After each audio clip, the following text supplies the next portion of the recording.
Good afternoon. Happy Sunday. Sussex Squad World, Sussex Squad Nation. Happy Sunday, Charles, George, and happy Sunday to you all on the chat right now. Bon dimanche. Bon dimanche. Happy Sunday, happy Sunday. I am so sorry, you guys. Sort of try to work with my mom. Oh, what is happening here? Got some feedback.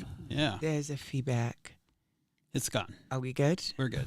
All right. Yes, because, handling my mother, it's no joke. You know what I mean? It's a lot of work. It's a lot of work. It's a lot of work. And I'm full on. It just, she deserves it and she worth every minute of it. But it's very difficult, you guys. So, all right. Here we are. My God.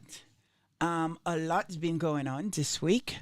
We got to see our fave. We got to see Harry and Meghan at their best. Certainly, they were in the city almost the same time you guys was in the city as well. Coincidence? Coincidence, I say, and not too far. It is. Just for anyone wondering, it was a coincidence. Yes. Complete coincidence. Completely coincident. But he was in really one of my favorite buildings of all time, the New York Times building. I mean, I love the old building on 43rd Street, but the new one that they have on 8th Avenue, I believe it's 41st and 40th Street.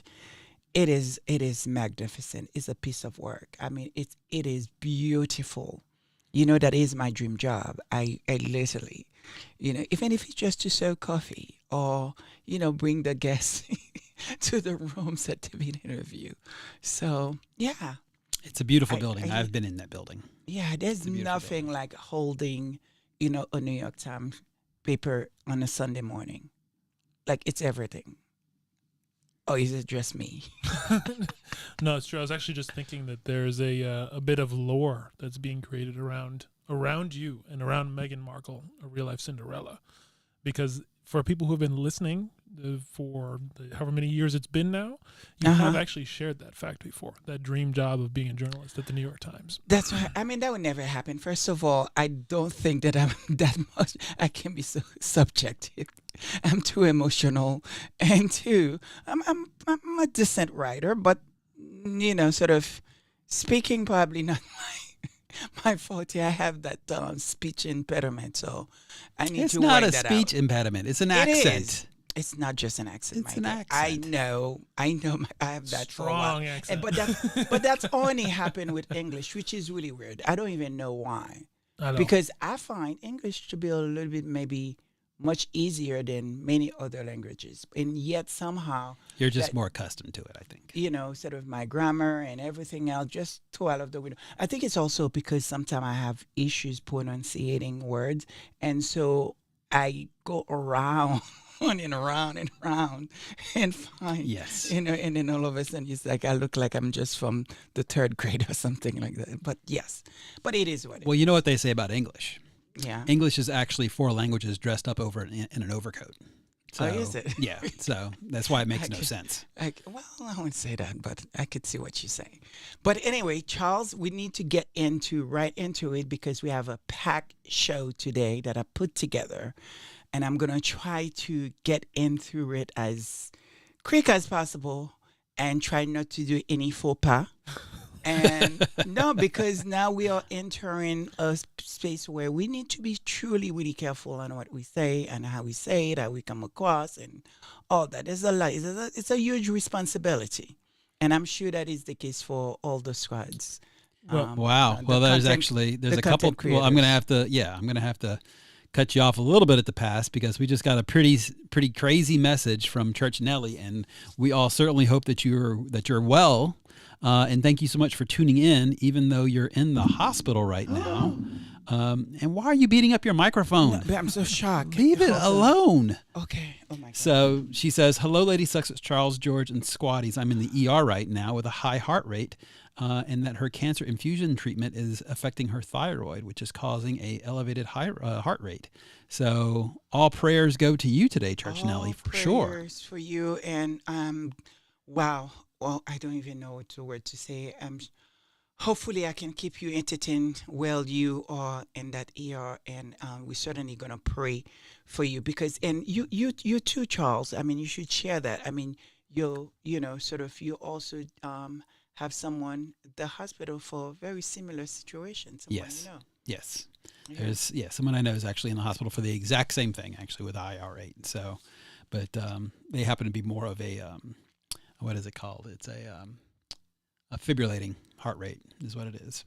But yes, certainly Yes, oh my God. nothing So, but prayers, and certainly keep you in our mind for sure. Absolutely. But also wanted to say hello to all the other squatties that are currently out there. So Susie Q, we see you. Thank you so much for commenting and staying with us and listening to us even while you're putting up your Christmas decorations. Connie Bomber, always a pleasure. Thank you so much. Kenether, always a pleasure. Thank you so much. Compton Catagal, always. Thank you so much for joining us. Lydia Washington, you're always the best. And the list goes on and on. So thank you so much, everyone, for joining us in the chat today. Who's doing her Christmas tree? Susie Q. Okay. Well, Susie Q and the rest of the squad. There's a part of the conversations. I know many of you probably just listening and not watching. Once we get into it, I'm going to let you guys know to pretty much pay attention to your screen because I need help. I truly, really need help to describe these images. It's going to be very important. But I'll let you guys know for those of you that was not watching your screen. So let's get in right with what? Church Nelly is too much. What did she say? just said, but good news, the doctor is fine. That's my girl. Too much. That is my girl. That is my girl. Of course. You see, you need that. It's too much. To me, when you're able to laugh, I truly believe when you have laughter, around you, or you find God is present. For sure. That's true. It really is. Yeah. You are literally in presence of God when you're able to laugh and you're able to find, the fun, the funny, and the joke. It really is because laughter, it like they say, is one of the best medicine there That's are. true. And so, God is love. Love is happiness. Happiness is being able to share, and how hate made people feels. Yeah. So here we go. So shall we jump Yes. into Church Nelly? Yes, please. Okay. Let's dedicate the show, to her. And Exactly. hopefully we'll make her proud. Exactly. Make her feel better.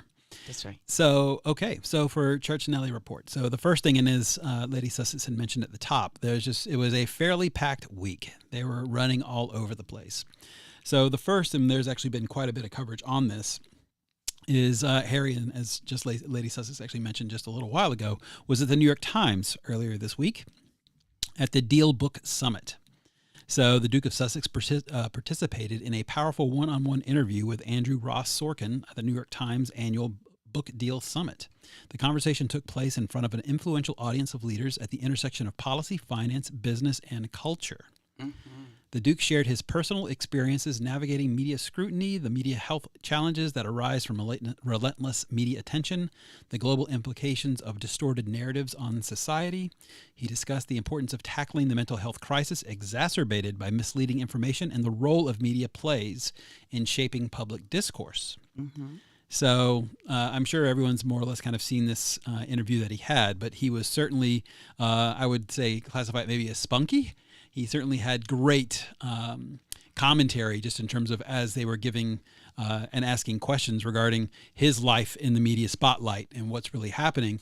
I think he gave really and you could just see how at ease and comfortable he was actually answering those questions and actually at the same time making very good points. We're going to get into a part, at least the beginning part of the interview, which I think was really interesting. And for whatever the reason is, I mean, obviously we are a huge supporter of Harry and Meghan, and Harry, it's like the brother, the cousin, the next door neighbor that you like, or the school mate that you enjoy having conversation with. He's all that, right?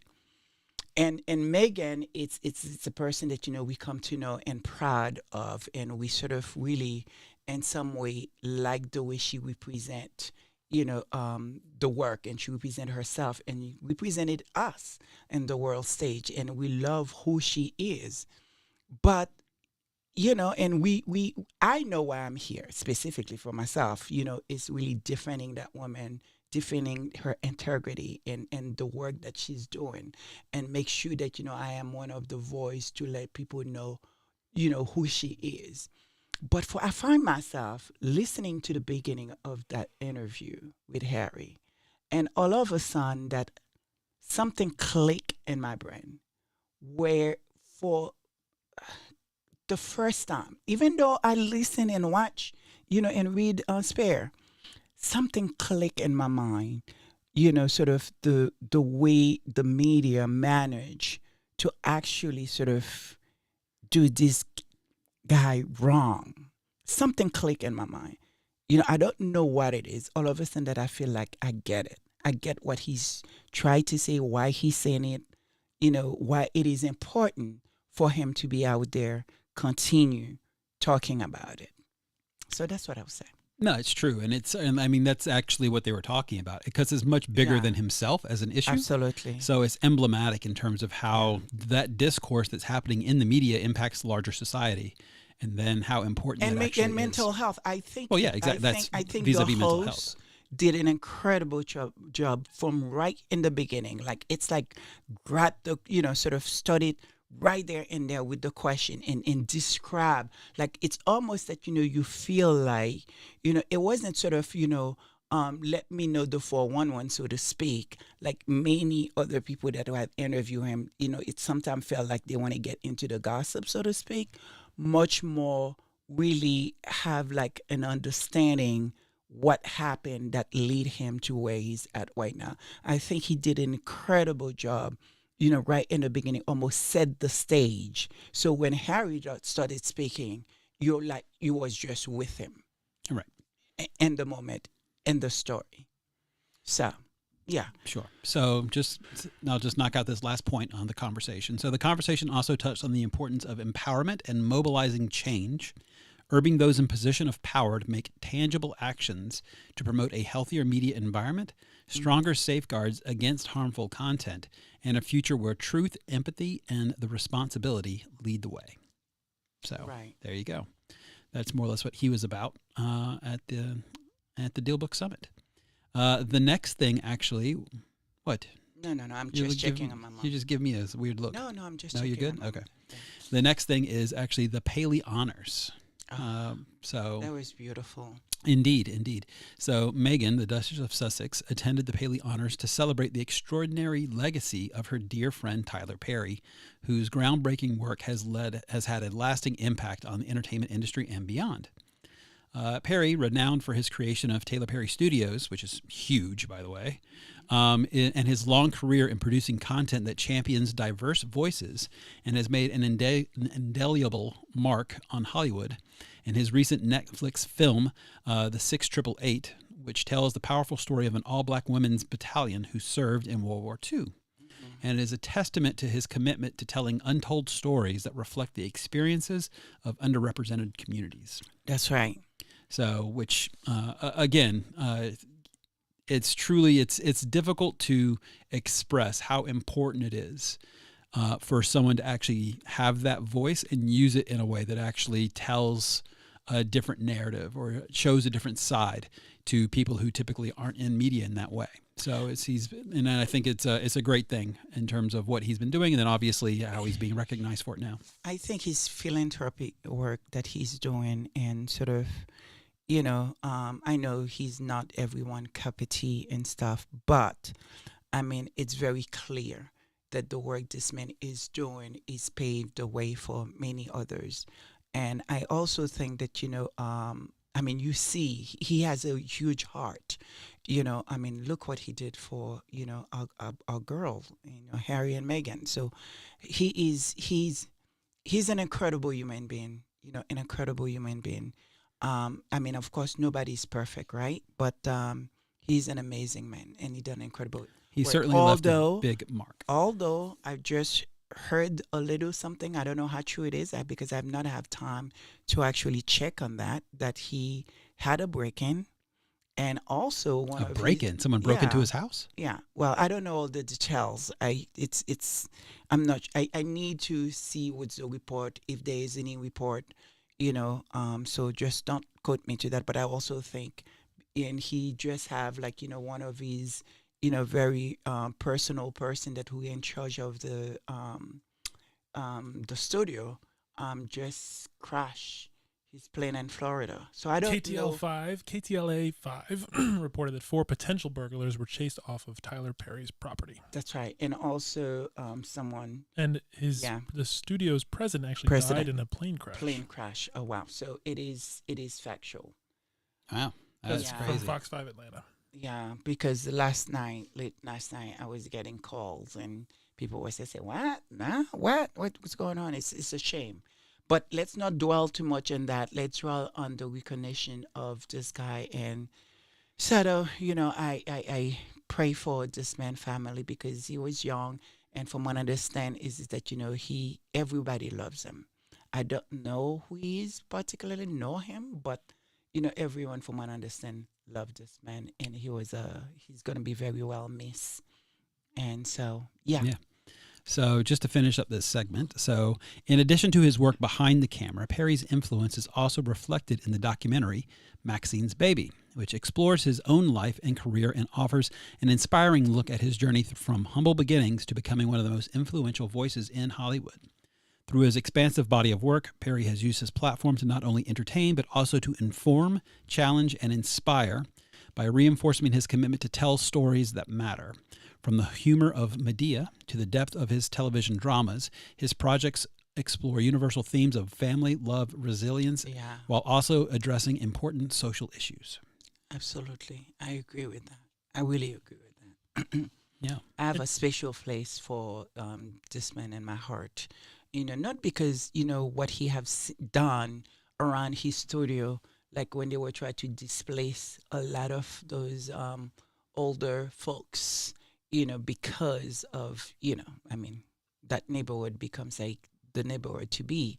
And he sort of like, paid to make sure that, they stay in their home. And he has done so many things that, we just don't know about, nobody's speaking about. But his latest, which was massive, it's basically because, Harry and Meghan did not particularly know him. He just feel like maybe probably what we all feels, that, what, somebody need to do something. And he decided to put all of it on the line just to help Harry and Meghan. And so to me, that speak really loud, It speaks volumes. His character and everything else. Sure. And just as a quick interjection to say a massive thank you to Guillain Monestein for the super sticker. Thank you so much for always supporting us. You have no idea how much I need this because I just find out that, my one of recorder is not working. Recorder? Yeah, like, we can't sort of, well, anyway. Oh, you said, yeah. Yes. Yes. Okay. So things started breaking. So gotta get it patched up. So we will just say hello, Sylvia Fielder. Hello, Cookies and Cream, V Brain, Rosanna Smith. I think we got all the ones that are coming in on the chat these days. You'll be glad to know, Cookies and Cream, that we are all doing our best to stay hydrated. Yes, we are. Exactly. Yes, reminder to everyone. PSA. Yeah. Exactly. But let's talk about Meghan. How stunning that she looks. She looks incredible, effortless. I think she's creating a problem for the Hollywood girls. For those of us and those girls that, who love contouring and who loves their makeup, who loves more is more. And then all of a sudden we have Meghan that is less is more, but yet is more herself. I have a new theory, and that is that Meghan Markle is the female version of Benjamin Button, and that it's because you age backwards when you have the same letter starting your first and your last name.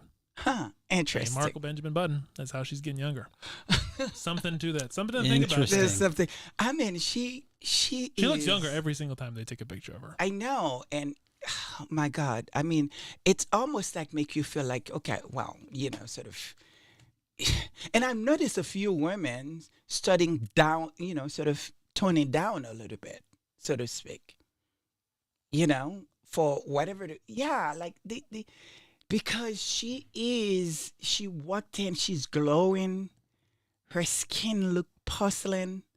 Her hair, her demeanor, everything about her is like, I want what she's having. Well, I think it just goes. And all. Yeah, I think it just goes to say that when you live your best life and you're enjoying yourself, then it reflects on your face. And I think at this point they've hit a pretty good speed. I think it's not even so much about best life. I think when you are coming from a place of love and you're coming from a place of godly, so to speak, it reflects on you because sort of only God could create in to have that. It's almost having the Holy Spirit, shadowing over her.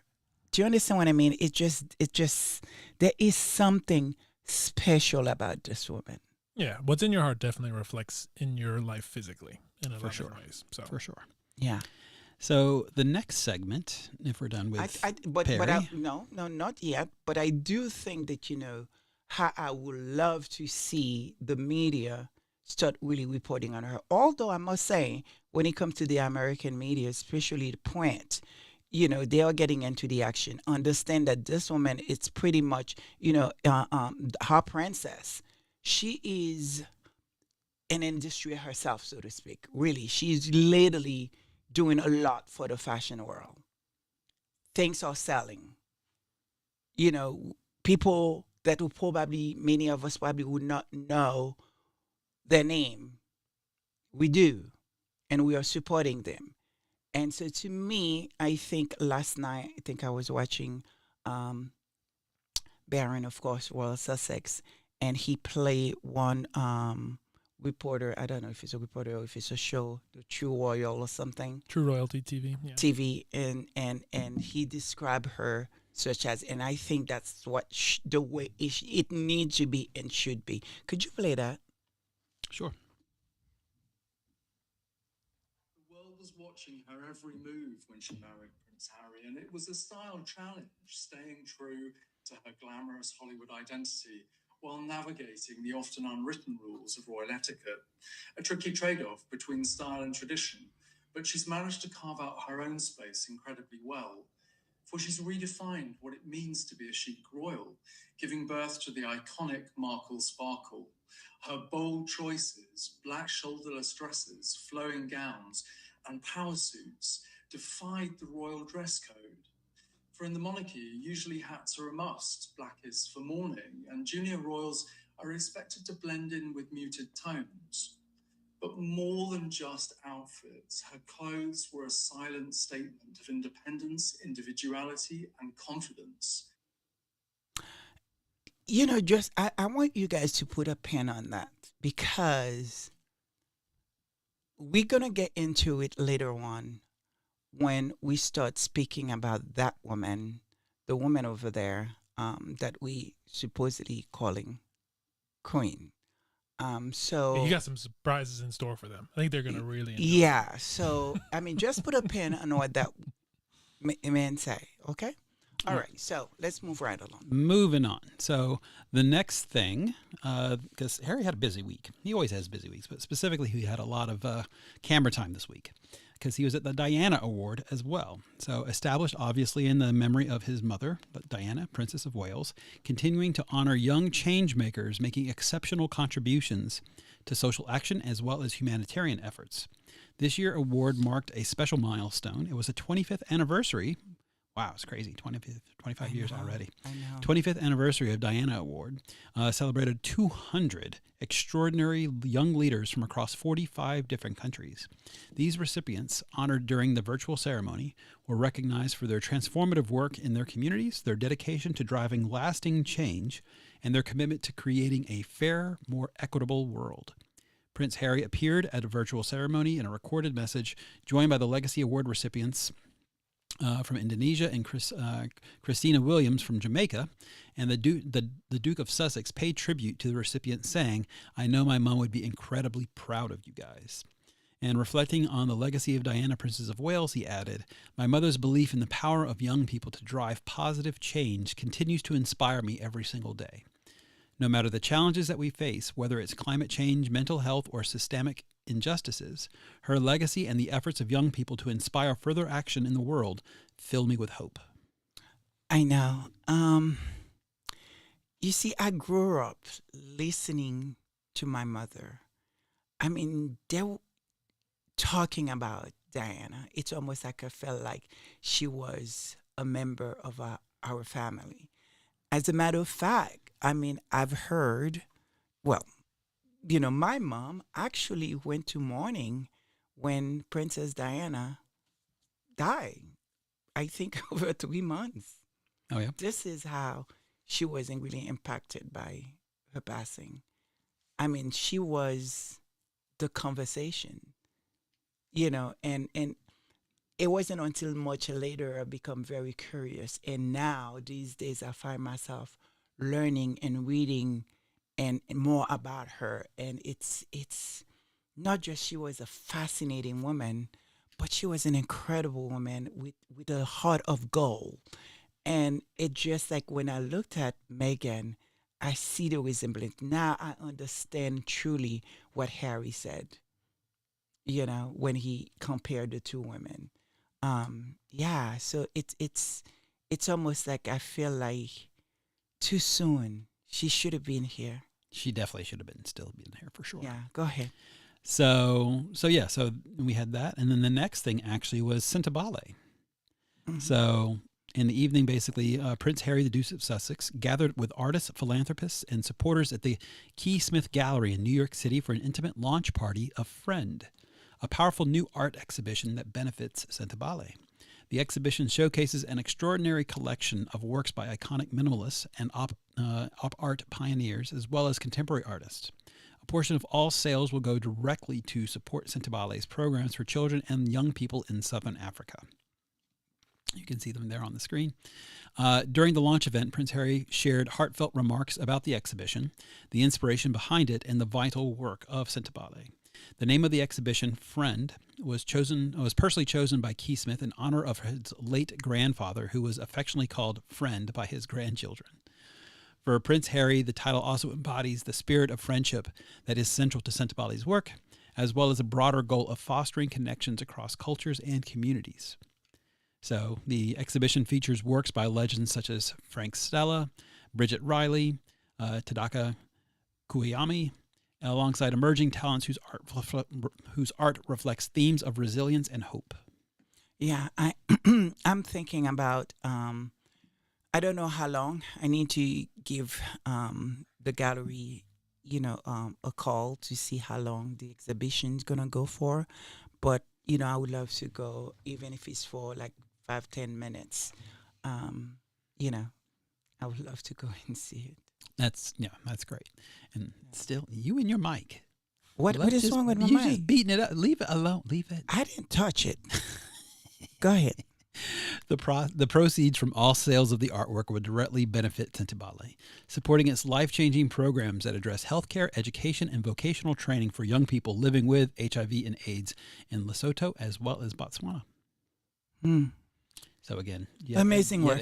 Amazing another work. fantastic amazing program. Work. Yes. So we have that, and then the last, but certainly not least, and we probably have a lot of like cheers and hallelujahs coming from our particular audience as well, because, and you didn't actually know this, I don't think. I saw, well, maybe you did. You probably did. You're probably much more up on speed on these things than I am.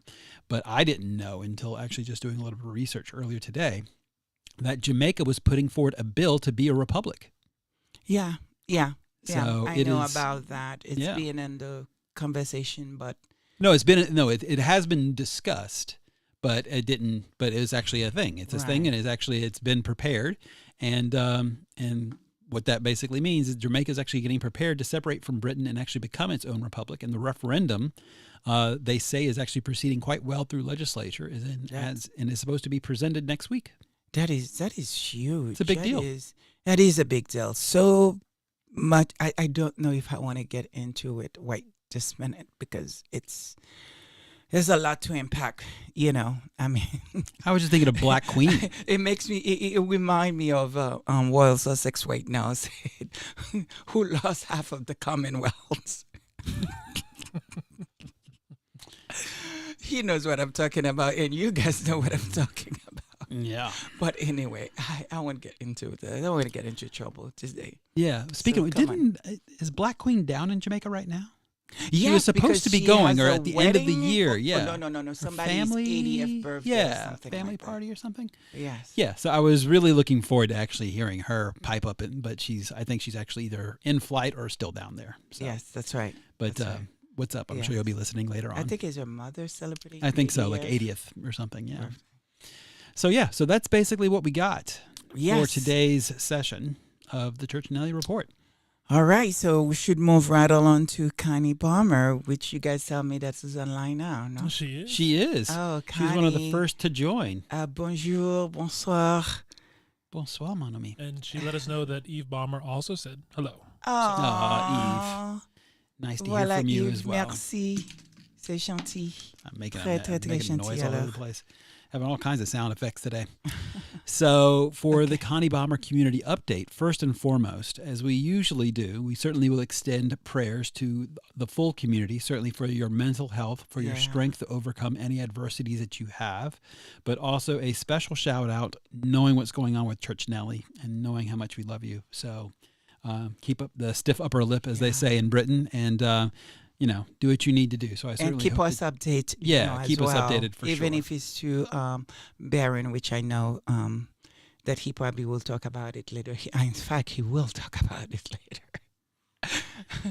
Yes, because those two, oh my God, sometimes they go at it. Church Nelly is it's distracted funny. by the doctor right now. She's not even listening to it. She's not listening. Exactly. She's getting checked out and all kinds of stuff. Oh boy. So yeah. So, and she just gave a little nod. So it's nice. She's still listening. So, in terms of just overall what the actual report is going to be about today is really about what's coming up, because it's December after all. And December is the month that most people actually give to charities. And it's a good time to remind everyone of the wonderful charities that both Harry and Meghan actually support.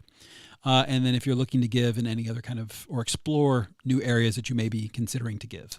Yeah, because those they need our help, and they are very important cause that who look for our support, and we need to support them. I know right now it's a very difficult time for many people, and spending money might not be the first thing that you think of, or giving, but if you're able to, or you're looking into you don't want to have a gift, or somebody wants to give you something and you're like, well, you know what, make a donation in my honor. That's probably, look into those charities. That is incredible. Or any other charities that, you support. Yeah.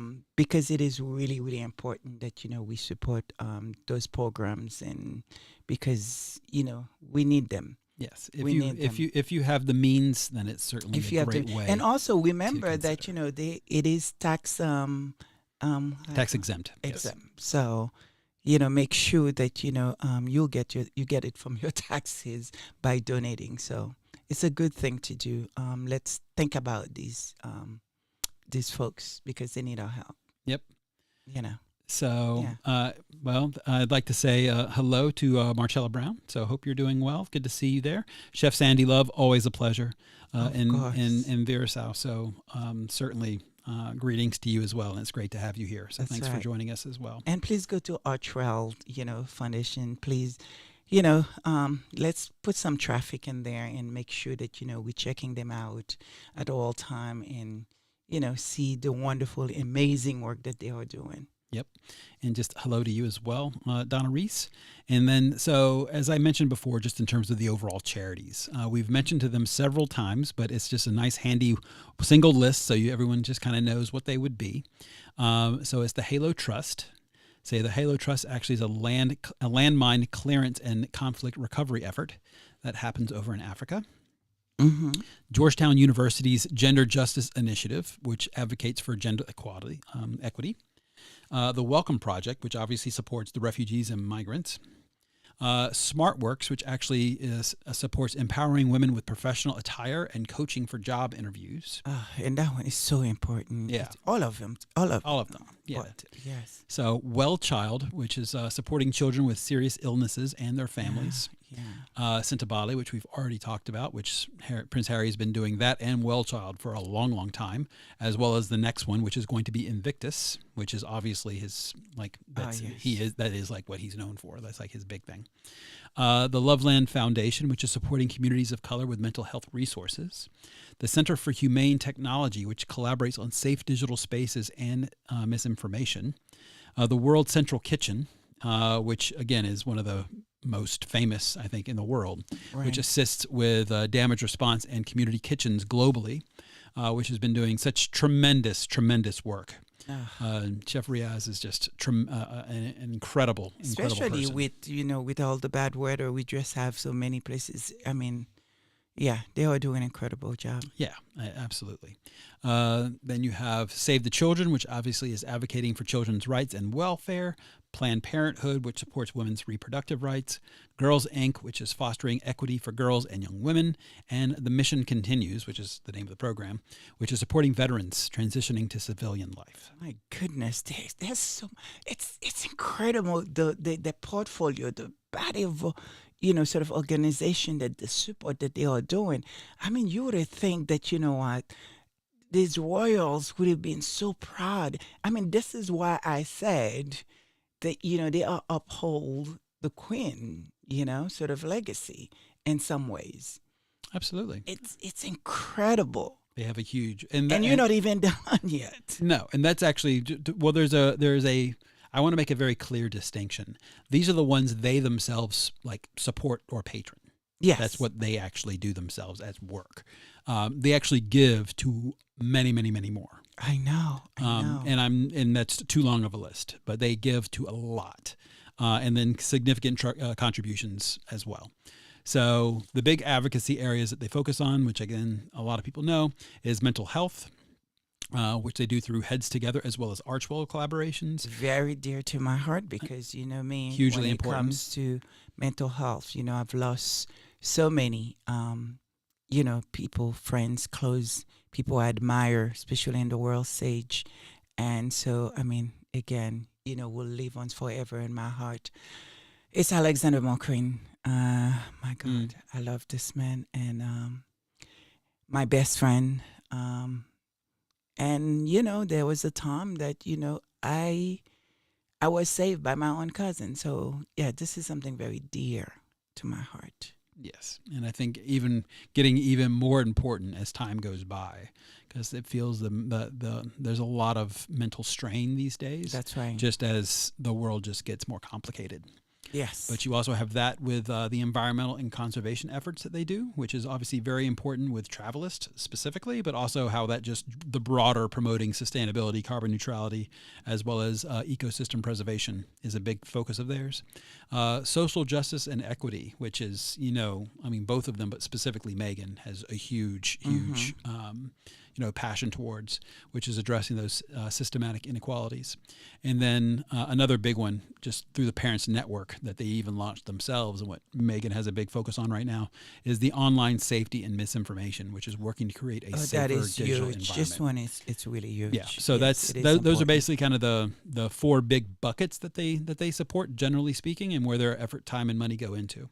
So if any of that kind of tickles your fancy, please do what you can and support as much as you can. And then if nothing else, you guys kind of at least know kind of where the direction's going. Oh my God. And now we are going to get really into the shows, which I'm really scared right now. Oh my goodness. Oh wow! So not yes. Not yet though. We can't go forward without doing, as always, a couple things. Which is first of which is to say a massive thank you to everyone. That's right. Everyone that tunes in, supports us, that reminds us to ask people to even like, share, and subscribe, which we continually forget to do. And also supporting you guys on your channel.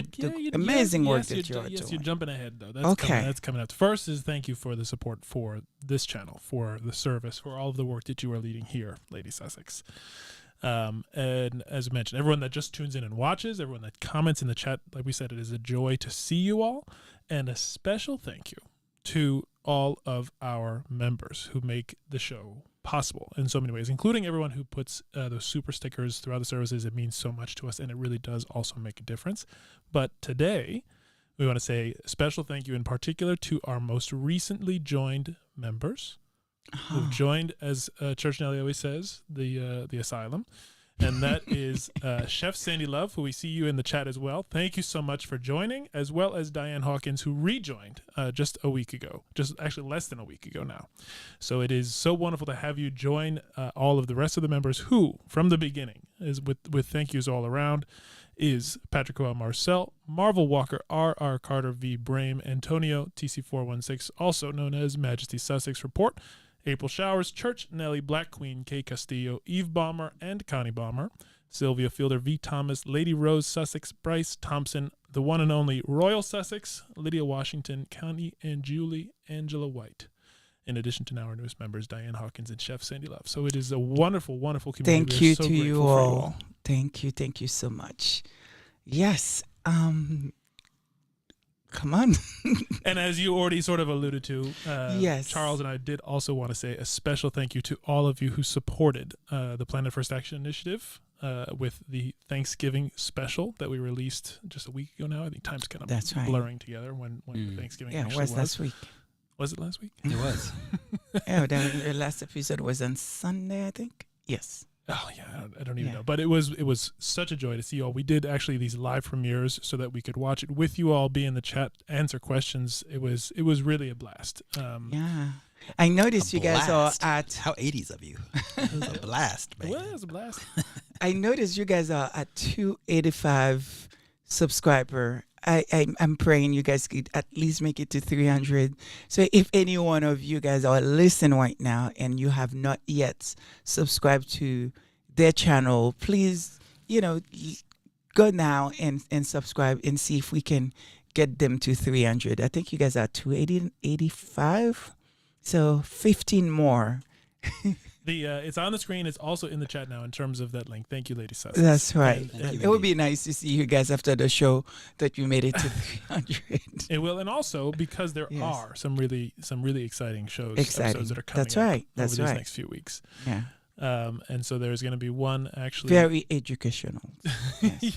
Yeah, I knew you're excited because you're going. Yeah.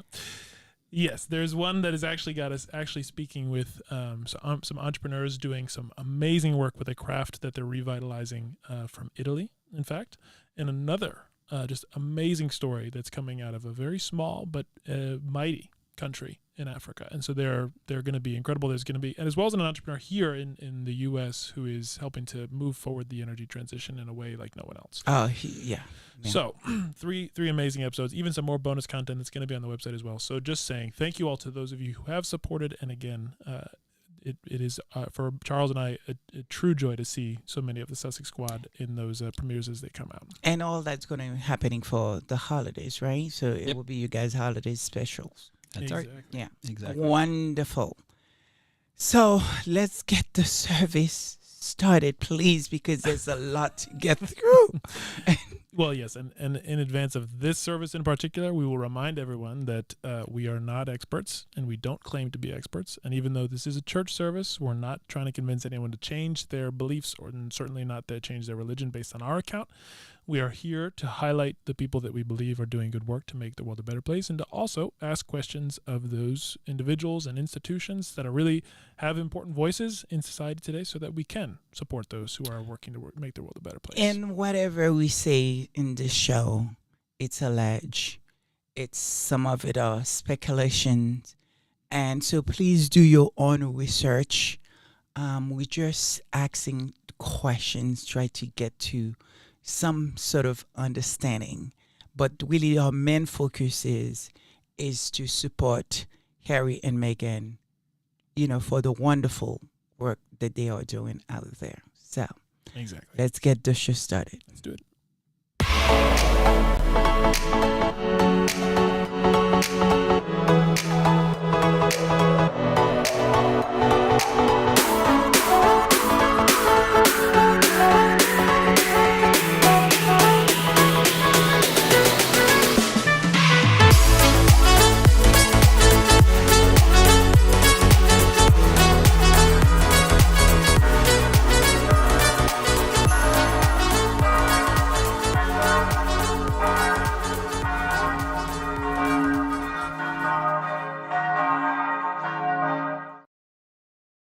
All right. Okay, guys. I have been asking this question for a very, very long time. Um, who is she? Who is that woman that who now playing, I guess maybe with the tiara? That woman over there. Um, I believe she married King Charles. I've been asking the questions. Not that I'm being shady. I'm not being sort of, I don't want to be rude. I want to respect the woman. I really want to know who she is. You know what I mean? And I want to know what makes her a queen. Because we know where she started from and what the name she had was she was a mistress. There's nothing wrong with being a mistress, I'm saying. I mean, to which is on, especially when it comes to the royals. That seems to be always been the case. Those kings always have their, mistresses. But that's what she had known for. And she managed to be the wife. And we were told that she's not going to be Princess of Wales because there could be only one. As far as I'm concerned, it was Lady Diana. And to now our current Princess of Wales. And she wasn't. Nobody was calling her princess. I don't remember. Maybe they did, but I don't remember anyone calling her princess at all. So she was who she is. And that woman, for me, she was just someone that's there, someone that married, a Prince of Wales and who now king. And for whatever the reason or another, it's almost like I feel like she skipped the line in some way. Out of nowhere, we hear that, she was going to be queen consort because obviously, of Prince Charles, okay, I get it. But they completely removed that. They said, okay, we need to call her queen. And so for me, the question that I wanted to ask, and I want to really ask, is that, okay, what makes her queen? Why is it that, what, queen consort is no longer good for her, that we must call her queen? Is that mean we have to put her in the same level of Queen Elizabeth? And so I want to show you guys a picture. And this picture, for whatever the reason, haunted me. It's the last picture of Queen Elizabeth 2 days before she leave us. Let me know when this is on screen. When you looked at these pictures, even 2 days before she left this earth, she had the pose with her, still beautiful. She was a queen. And for 70 years, she had met so many presidents, so many head of state. She carried that title the best she could have possibly. She was the epitome of elegance, of glamour, of everything that you would expect that attached with royals. And here now, we have this woman that we've been told that we must call her queen. And the question for me is, if she's going to have to, where's the respect for that title, so to speak? Why is it that no one is asking the question, can she follow that icon that we know which Queen Elizabeth was on the world stage? And is she? What is she doing? How is she representing the royals?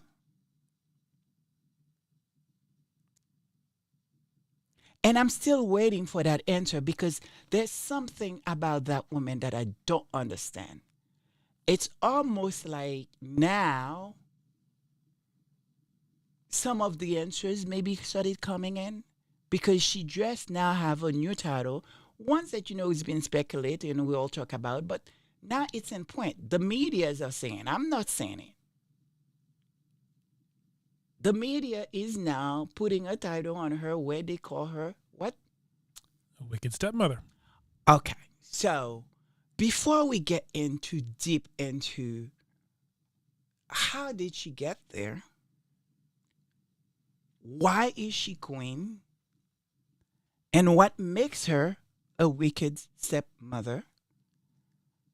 And also what I would love to look into, I know many of us looked at Williams, and we see things that we don't like, we don't appreciate, and, we are at him. But beside what many of us think, how much control this woman have on King Charles, the media, I am now wondering how much control does she have on Williams.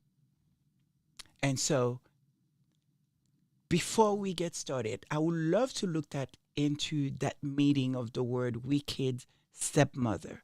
Where did that come from? Is that a thing? Is that really a true?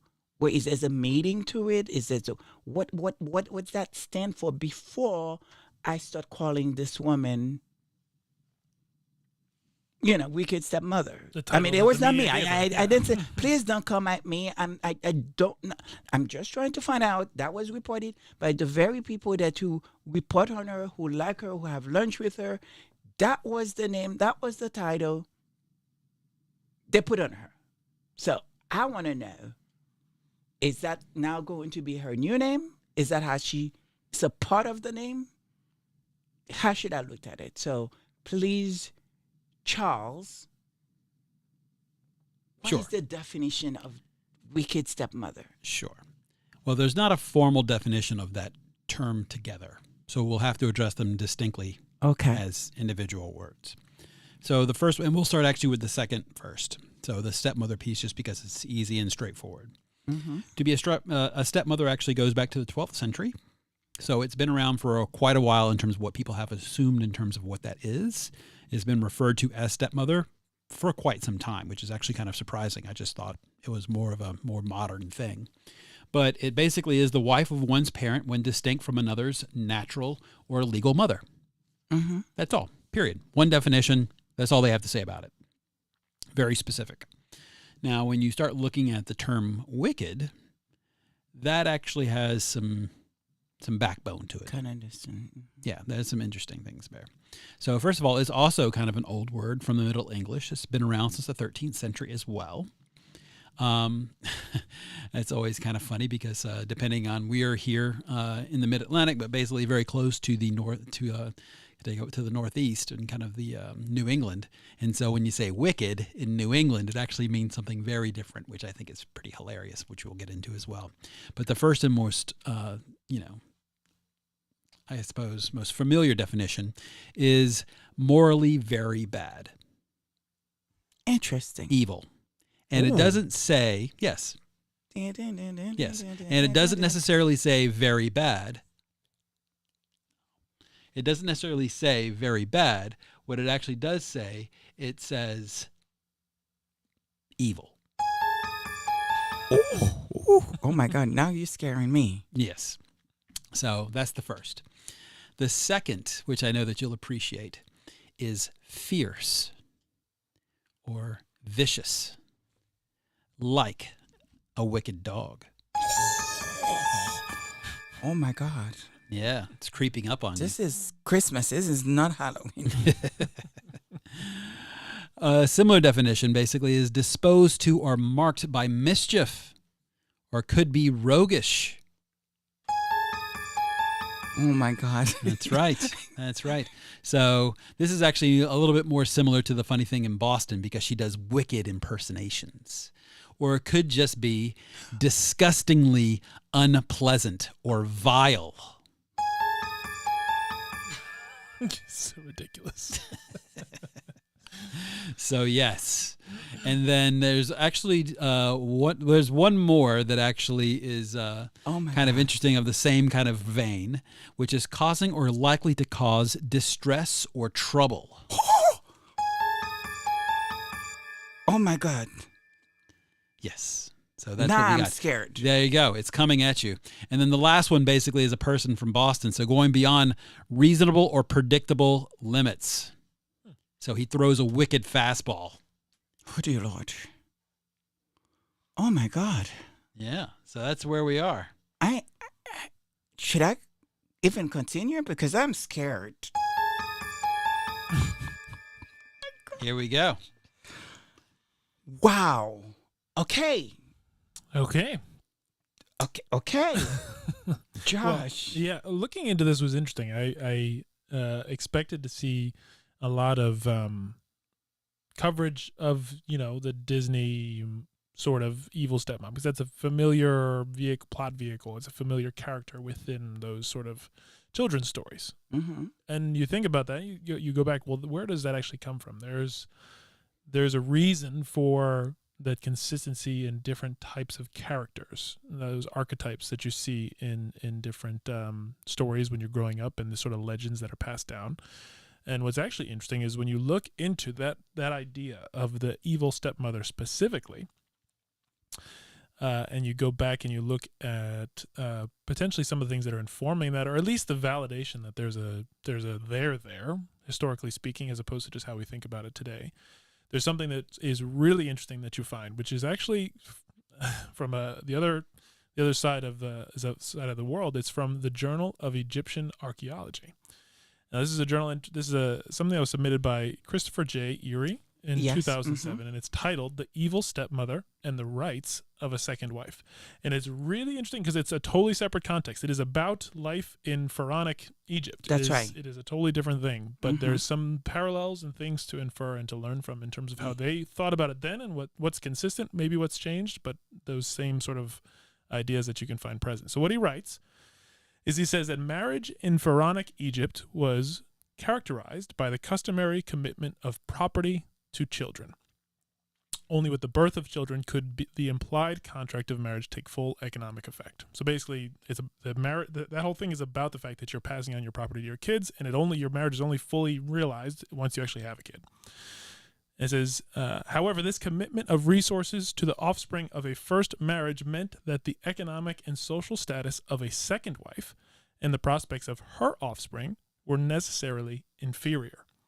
The customary nature of this commitment of resources in marriage, subsistence to the wife and inheritance to the children, also mean that the practical and legal distinction between a marriage settlement and a will is blurred, which is a really interesting idea. There's a difference between a marriage settlement and a will, that's a blurry line in pharaonic Egypt. But he goes on, he says, that's sort of the introduction. He goes to say, asked to account for himself in his travels in Syria, the doomed prince of Ramesses tale simply says, I am the child of a charioteer of the land of Egypt, and my mother died, and my father took another wife who came and gave birth, and she began to hate me, and so I ran away from her. Harry. So this author, Christopher J. Erie, is recounting a story, a well-known story in terms of this analysis. So again, he says, of this prince, the doomed prince of Ramesses, this tale, he says that prince says, I am the child of a charioteer of the land of Egypt, and my mother died, and my father took another wife, who came and gave birth, and she began to hate me, and so I ran away from her. Now the author goes on to say, at this point in the story, he had already been made welcome by the local princes. He came driving his own chariot, and with his own follower, that's a plural, and this was evidently sufficient as a guarantee of his status. They treated him as a social equal, and their question was simply posed in the course of conversation in terms of that question of where he's coming from, what's going on. It was just a question in conversation. His answer gained their complete sympathy. Now, the author goes on to, in this next section, talking about the necessity of marriage, and it's analyzing this story, the tale of the doomed prince of Ramesses. And he says, actually, the evil stepmother is a stock character who provides a complete alibi for the prince. There is no originality in her appearance in this narrative and no individual characterization in the way she behaves. Her role is formulaic and structural, reflecting the conventional social expectation that she will favor her own children even to the point of violence. Now that's a really important sentence, and just in the context of the way that he's structured this, because he's giving his own ideas, he's also recounting the story. In this analysis, he's saying that of this tale, even in pharaonic Egypt, that this idea of the evil stepmother and what is expected in terms of what's expected social behavior at that time, even when this tale is being written, of that type of person, the evil stepmother, he says that her role is formulaic and structural, reflecting the conventional social expectation that she will favor her own children, even to the point of violence. Here we are. I think it's all there, and it scares me. Again, this is not my own doing. This is not me saying. It's not me sort of trying to speculate. This is coming from straight from the media. That even though we have heard so many things, and a lot of it that we know already, but just now this is confirming, based on the media words that give her that title, and those are people that like her, reporting on her, and have been keeping her, I won't say the word safe from the rest of the population in the medias and stuff like that. There's not that many bad things reporting on her. So, but when you start dissecting everything that we have been saying, and it's almost feel like all of a sudden that what things started making sense to me. But what missing for me, is it more about revenge when it comes to Diana? Revenge on the world for feeling the way they do about Lady Diana? Is it revenge on even her kids? Because that is not the same when it comes to that woman kids, because she have like 2, 3, I don't know how many kids does she have. But what we do know, there's a lot of problematic things, especially when it comes to, the one that, who is a chef. And that doesn't really, there's a few report here and there, but almost like not a big deal. And that is not as intense about him the way they go after Harry. Say what you're going to say. Yeah, well, and because I know this is going to that next step of understanding her actions, right? And I think just as a slight half a step backward before you keep going, just because it's a really interesting question from one of our co-hosts in the chat, is from Karen Warner, who asked, "Are they using the name Wicked Stepmother for Camilla to normalize it from what she truly is, trying to make fun of and sort of diminish what Harry said in his book Spare about all the things that she did?" I think that's a really interesting question because, and I know you're going to get into a lot of this, but even just that source that we just read in terms of how this evil stepmother structure was conceptualized as far back as pharaonic Egypt is that understanding of the direct and necessary element of the stepmother's actions being tied to her taking care of her children as opposed to the children of the first wife. And so there's an interesting element of how the media is maybe thinking about using that word, but it is, and maybe it's deliberate or maybe it's incidental, but that sort of affirmation of that idea of potentially how her actions are guided by her prioritization potentially of her own children as it compared to William and Harry. But I also think that, at the end of the day, I mean, obviously we have to distinguish when we say in the media, the royal rotors, they know the truth. They know how to spin things, right? And I have a feeling, what seems to me, and that is my opinion, there's a game that is being played.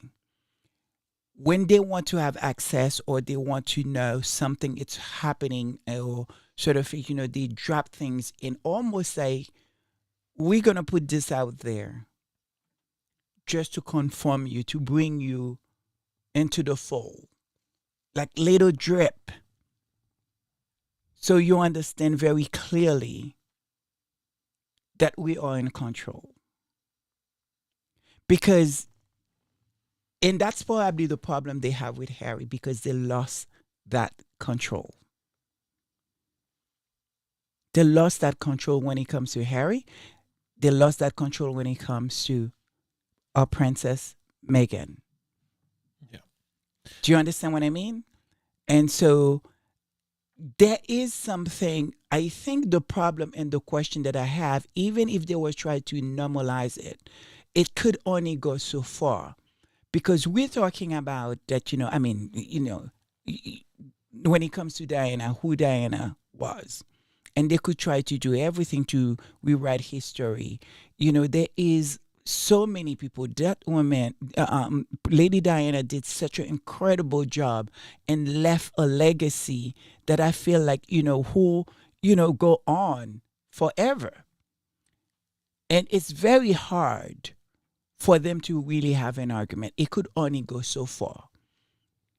But the problem I also having, was it too soon to bring this woman and force us in some way to call her queen when you have an icon that was, Queen Elizabeth, that who her whole life, whether she liked it or not, and she said very clearly, whether her life is short or long, she was going to dedicate her life to the crown, to uphold, the work, the job, and everything else. Regardless what many of us from different, Commonwealth, probably didn't like about her, wish she could have done, wish she should have done, and all that. But the point is, who she was. And she did, what for many people, she was that grandmother. She was queen. And now you are putting someone to her status, to her level. So her job, I would expect, is to uphold that legacy, what it is to be queen. Define it in a way, at least even into the superficial place, whether it's wearing the tiara or wearing the clothes. And so it started making me thinking, is she playing a joke on everybody?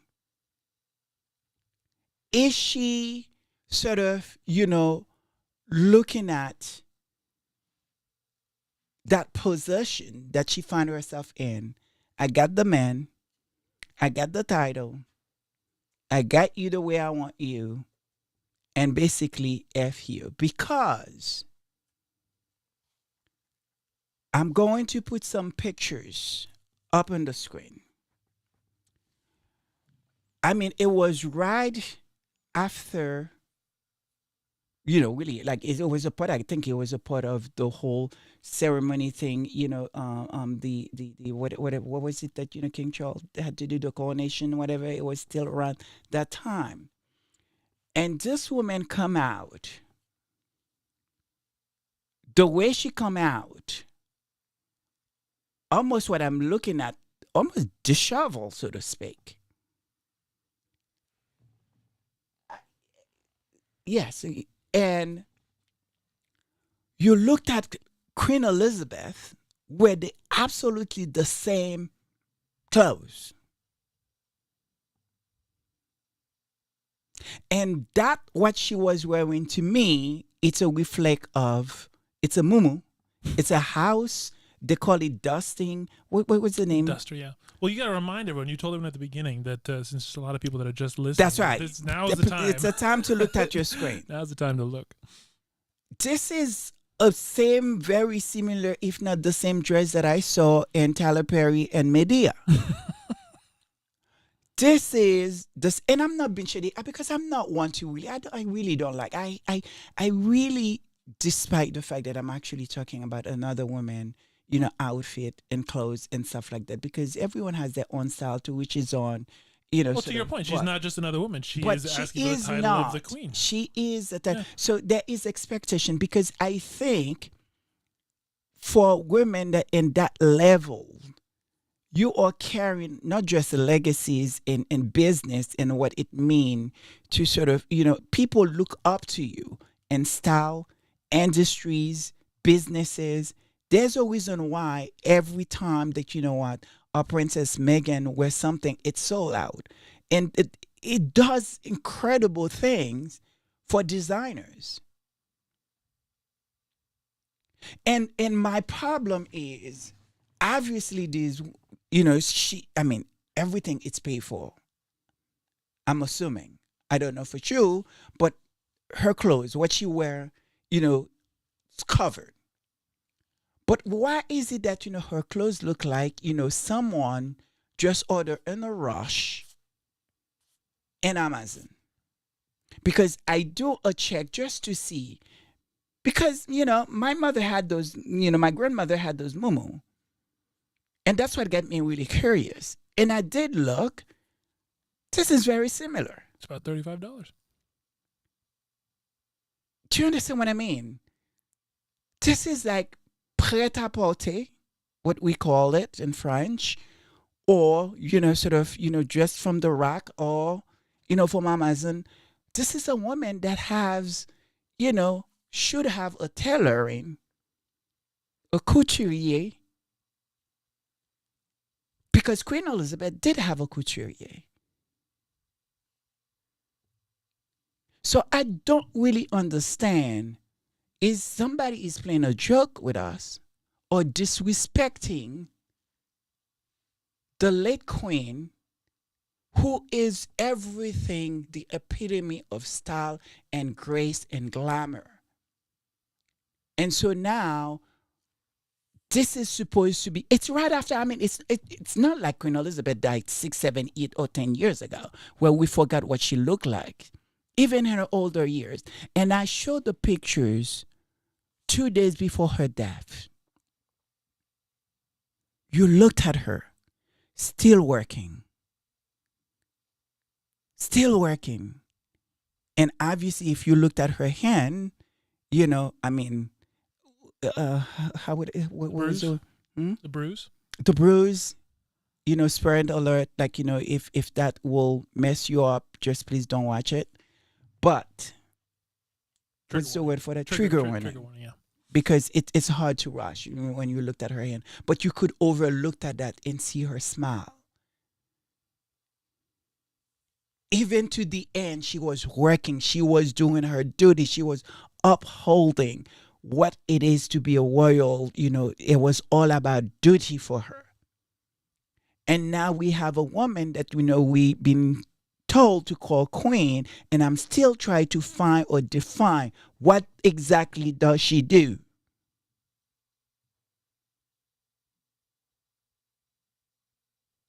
And we all even going to, they're telling us she's sexy. They're telling her, I don't know, what was the word that, they attire her again? She wear this velvet dress. Beautiful. And I think Royal Sussex did an incredible piece on that. But again, that looks like the type of dresses that you wear when you get out of your shower. Those type of robe dressing. There's those you could tie in and everything, but there's who that, if you want to stay in the house running around, again, still. And I looked at Amazon, I see one very similar next to it. Who is doing that to that woman? Or more so, who's allowing this to happen to the legacy of Queen Elizabeth? That is something wrong. It's almost like, it's either there is a group of people around her that is making a joke of her, a mockery of her, or maybe it is her herself that is known that, hey, she was never loved, she was never liked, she was never accepting, and so there's a all F to everyone. And that led me to start getting in to some of, to understand that, sort of that word that you guys say. We can, exactly. The consequences of it. And it seems like to really understand it even furthermore, that we need to go back and listen to Harry and Spare. Well, before you get to Spare, because you brought up this point even just before starting the service, is that idea of how she's now got the title of queen. That's right. How she's dressing and the coverage of her. You mentioned absolutely, because because there was the nerve that for these people to, you're looking at this picture on the screen right now. And again, nothing with Kate, hey, she want to show up her legs and it's incredible, whatever the case is, this amazing, whatever. It is what it is. But the point is to have an article point in. Could you read that article? Yeah, this is the one that you got so upset about a couple. That's right. A couple. And weeks I'm ago. still upset. You see me. I'm still upset about it. And it's from Liz Jones wrote when Meghan wore that red dress that she said, "I've always backed Meghan, but the red dress pictures have led me to a startling realization that I can no longer support her." And then you mean to tell me you want to support that woman who literally wearing the exact what Queen Elizabeth have worn and step out of her house to attend one of the most significant, powerful,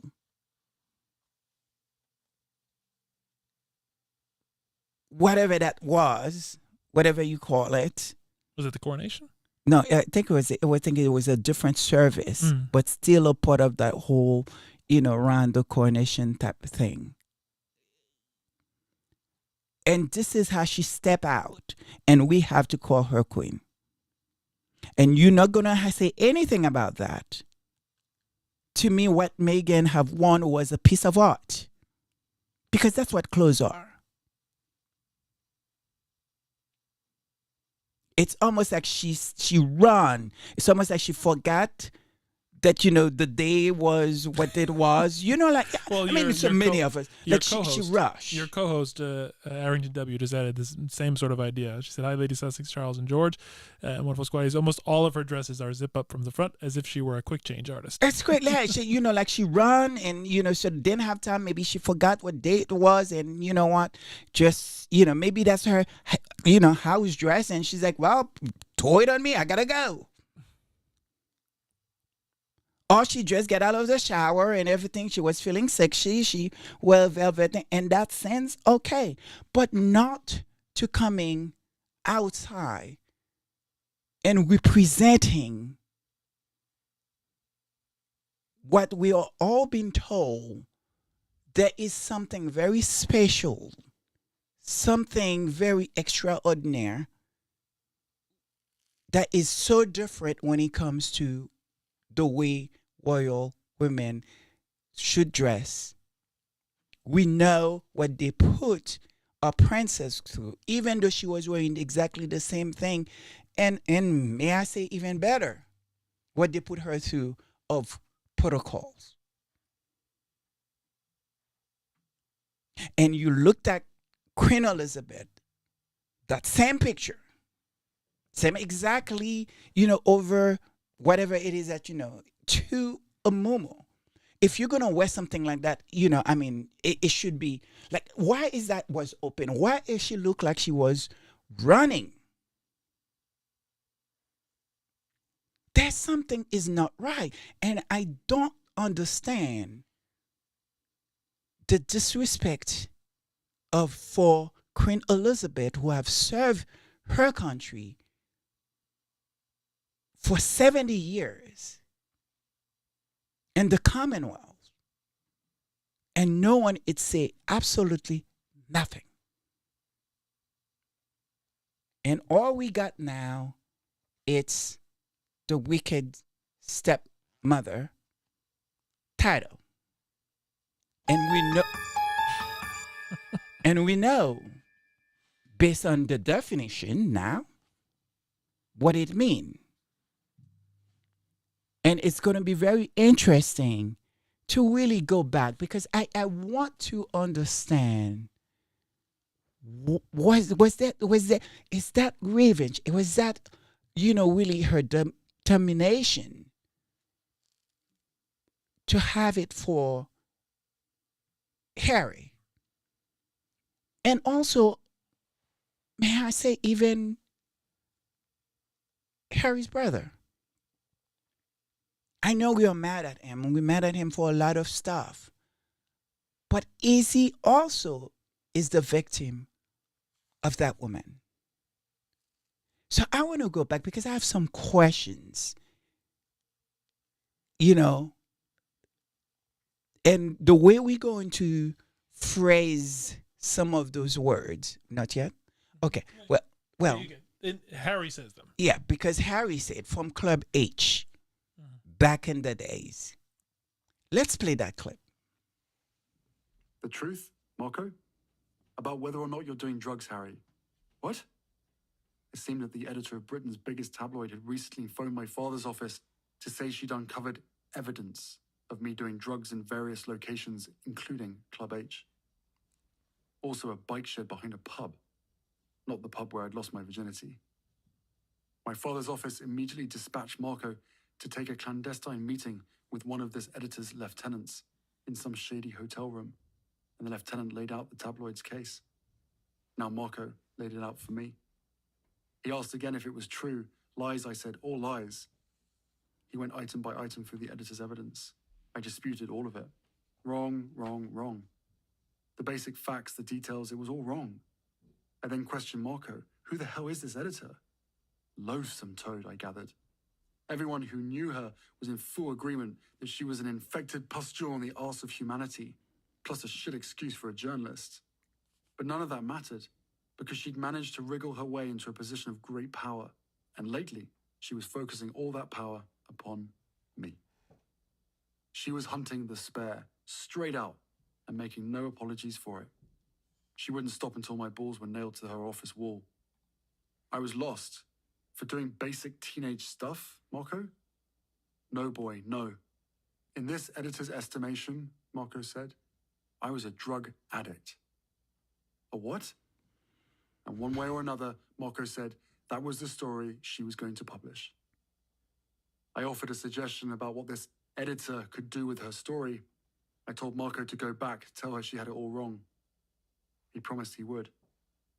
He rang me days later, said he'd done what I asked, but the editor didn't believe him. And she was now vowing not only to get me, but to get Marco. Surely, I said, Pa will do something. Stop her. Long silence. No, Marco said. Pa's office had decided on a different approach.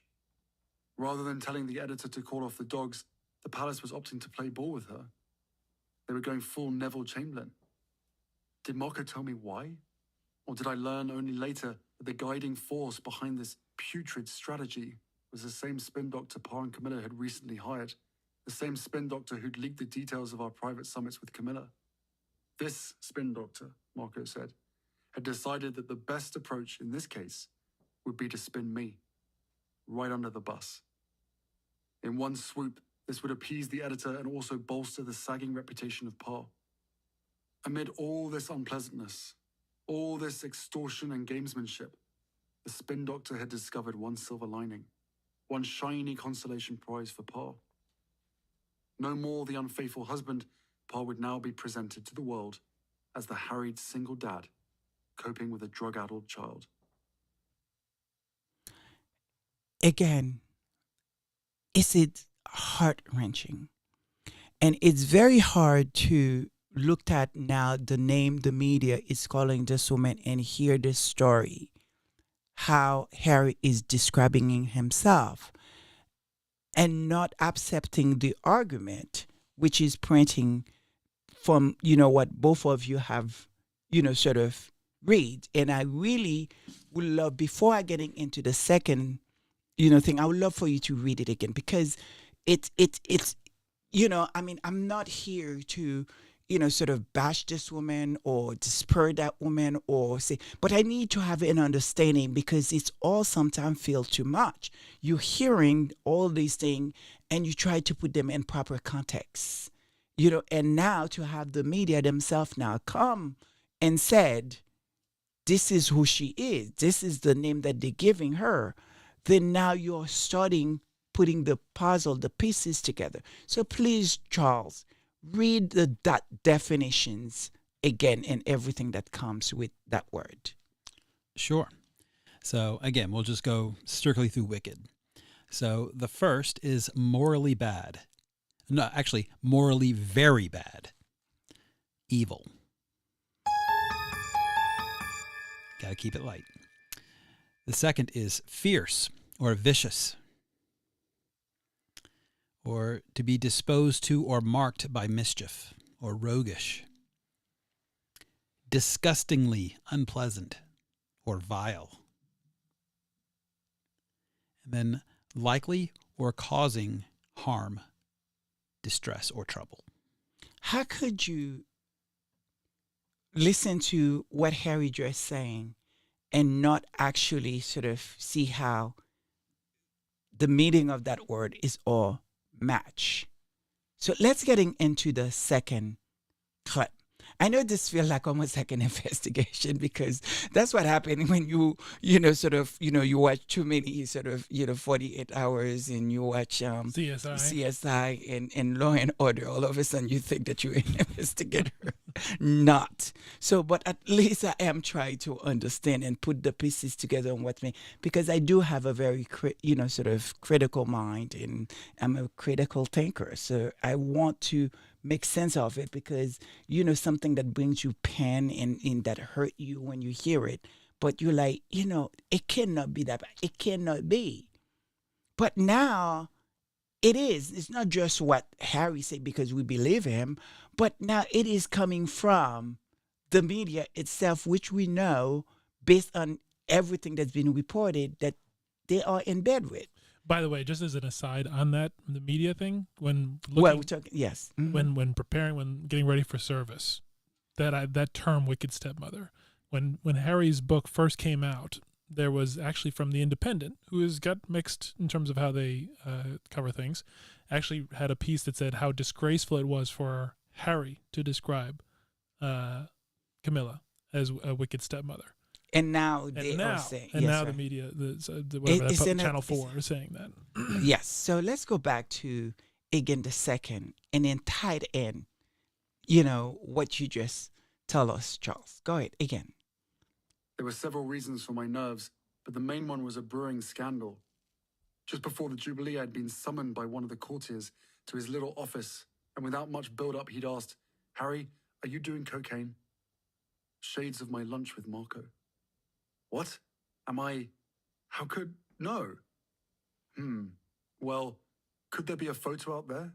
Is it possible that someone somewhere might have a photo of you doing cocaine? God, no, that's ridiculous. Why? He explained that he'd been approached by a newspaper editor who claimed to have come into possession of a photo showing Prince Harry snorting a line. He's a liar. It's not true. I see. Be that as it may, the editor is willing to lock the photo into his safe forever. But in exchange, he wants to sit down with you and explain that what you're doing is very damaging. He wants to give you some life advice. Creepy and devious, diabolical, in fact. Because if I agree to this meeting, then I'm admitting guilt. Right.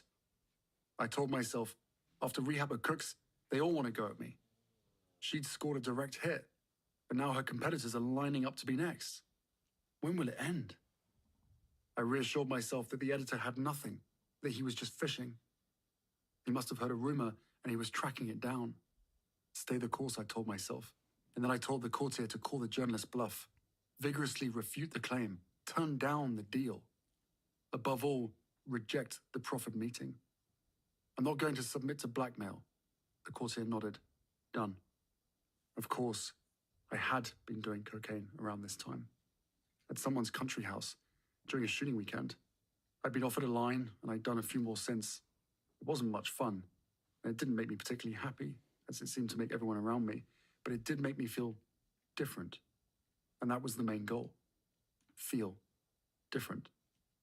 I was a deeply unhappy 17-year-old boy, willing to try almost anything that would alter the status quo. That was what I told myself anyway. Back then, I could lie to myself as effortlessly as I lied to that courtier. But now I realized Coke hadn't been worth the candle. The risk far outweighed the reward. Threatened with exposure, faced with the prospect of fouling up Granny's golden jubilee, walking a knife's edge with the mad press, nothing was worth any of that. On the bright side, I played the game well. After I called the journalist bluff, he went silent. As suspected, he had no photo, and when his con game didn't work, he slithered off. Well, not quite. He slithered into Clarence's house and became very good friends with Camilla and Paul. It's troublesome, you know what I mean, to hear him, saying these words, which I would not repeat, but I will say, Harry Potter. Just to be clear, what you're saying is, for everyone listening, from now on, yes, what Harry was accused of doing, you're going to call it Harry Potter. Yeah. It's, where did they get that? And it remind me months or maybe years ago that Royal Sussex did a fabulous report on, again, I'm not going to name the person name, but someone that's, who run into the circle, who attached to somebody that, we all know. And that man was over a 20-year-old hanging around a 14-year-old, which was Harry. And Royal Sussex was saying, why is it that, a 20-something-year-old man was supposed to be a chaperone of, Harry. And we also have learned that chaperone himself have some, problematic thing around that arena. It makes you wonder, was that chaperone was put there just to feed the beasts things on Harry?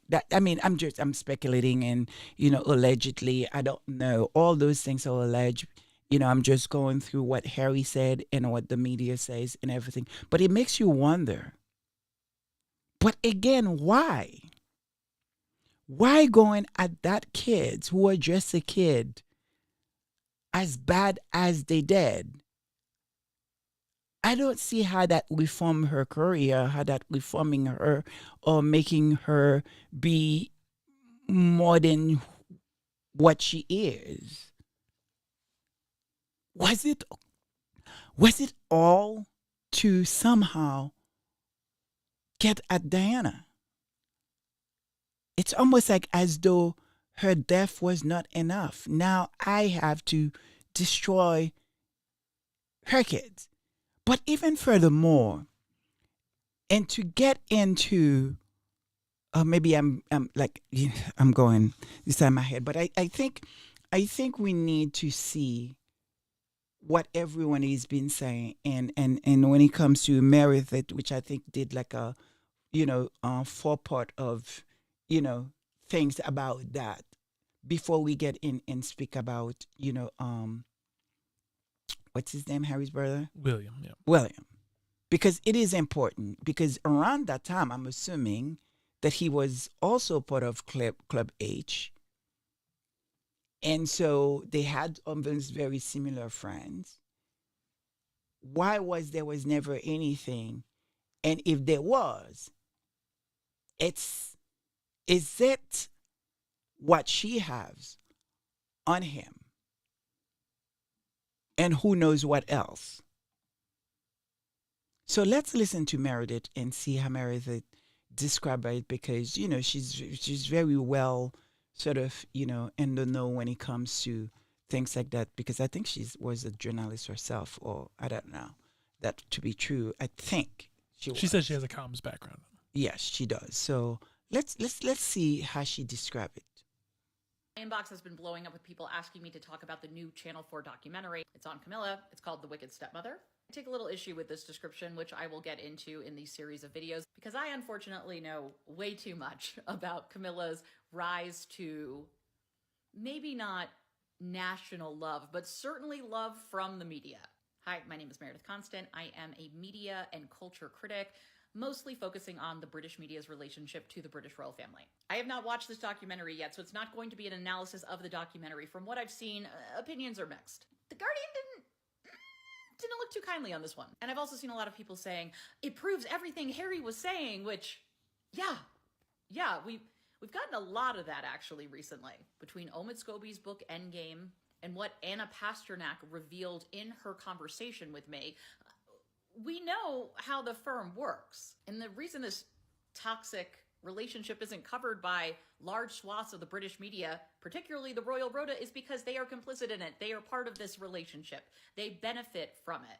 Not to mention the fact that the idea that this is actually a family that leaks on each other, throws teenage grieving children under the bus to improve their reputation, that doesn't really coincide with this image of the British royal family being a beacon of truth and light and hope and something to aspire to. It messes up that image. So in this part, we are going to look at the 1980s to mid-late 1990s. And I'm going to tell you, so many things would have been solved if Charles had just been allowed to marry the woman he loved. But Camilla was a loose woman, and Queen Elizabeth did not approve.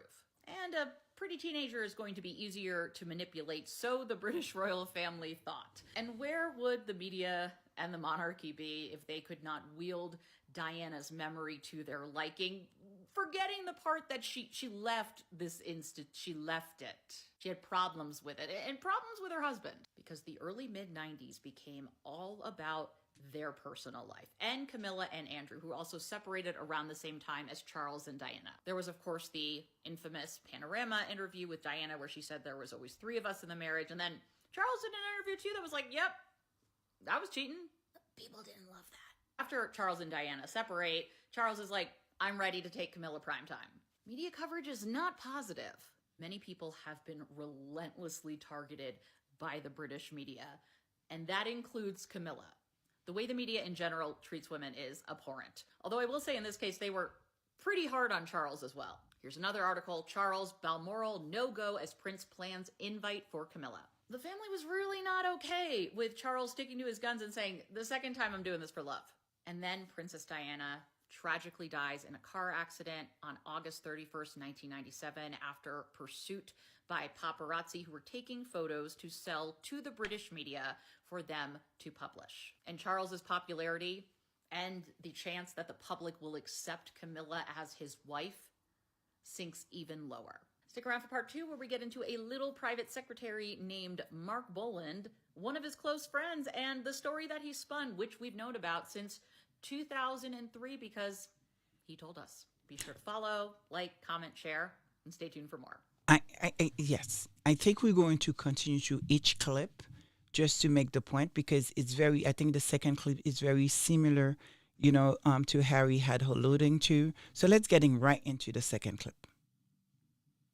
Welcome to part 2. If you missed part 1, it's just the video right before this. Even before Princess Diana's tragic death, the prince and his girlfriend were looking at improving their public image. So they hired a spin doctor as Charles's private secretary, a gentleman by the name of Mark Boland. Yes, he was brought on when Camilla and Charles were only dating. He was therefore Charles's private secretary, but a big part of his job was making Camilla palatable to the press, the palace, and the public.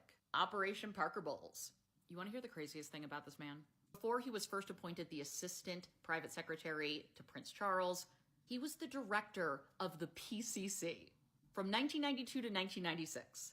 The PCC is the Press Complaints Commission. They are a self-regulatory body that's in charge of overseeing ethical journalistic I'm sorry. I can't. It's just... The jokes write themselves. Kind of reminds me how Joseph Kennedy Sr. under President Roosevelt was appointed to the newly independent SEC to basically find ways to make illegal the crime that he had done on Wall Street himself. He knew the media. He was close with the media.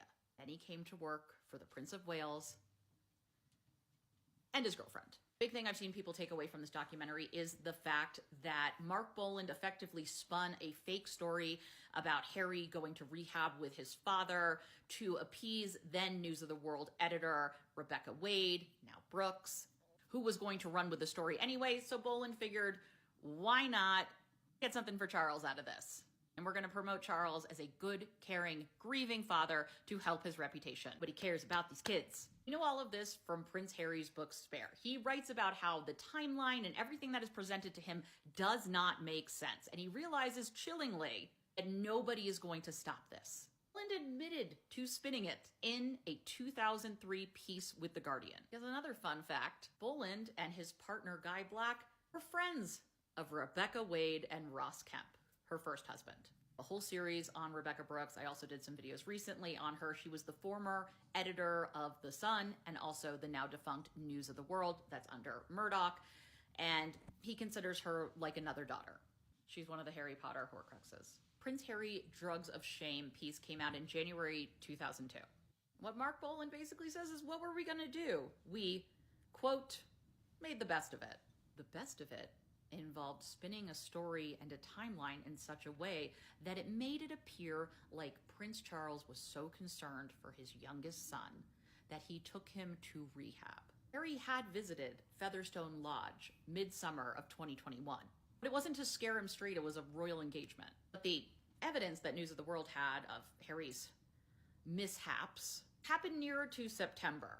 So Boland and Brooks just fudged the timeline to make it all work so that this all happened before Harry went to Featherstone Lodge, making it appear that he went because Charles was so concerned for his grieving son that he took him to Featherstone Lodge and then allowed him to be massacred in the papers as a teenager to boost his own profile. But it wasn't just Prince Harry that was fed to the beast. Prince William was as well. It was different. You're not going to go as hard after the future king, but he also had his reasons to suspect and distrust Camilla. That's in the next video. Okay. She gives a lot of names. She put a lot of names out there.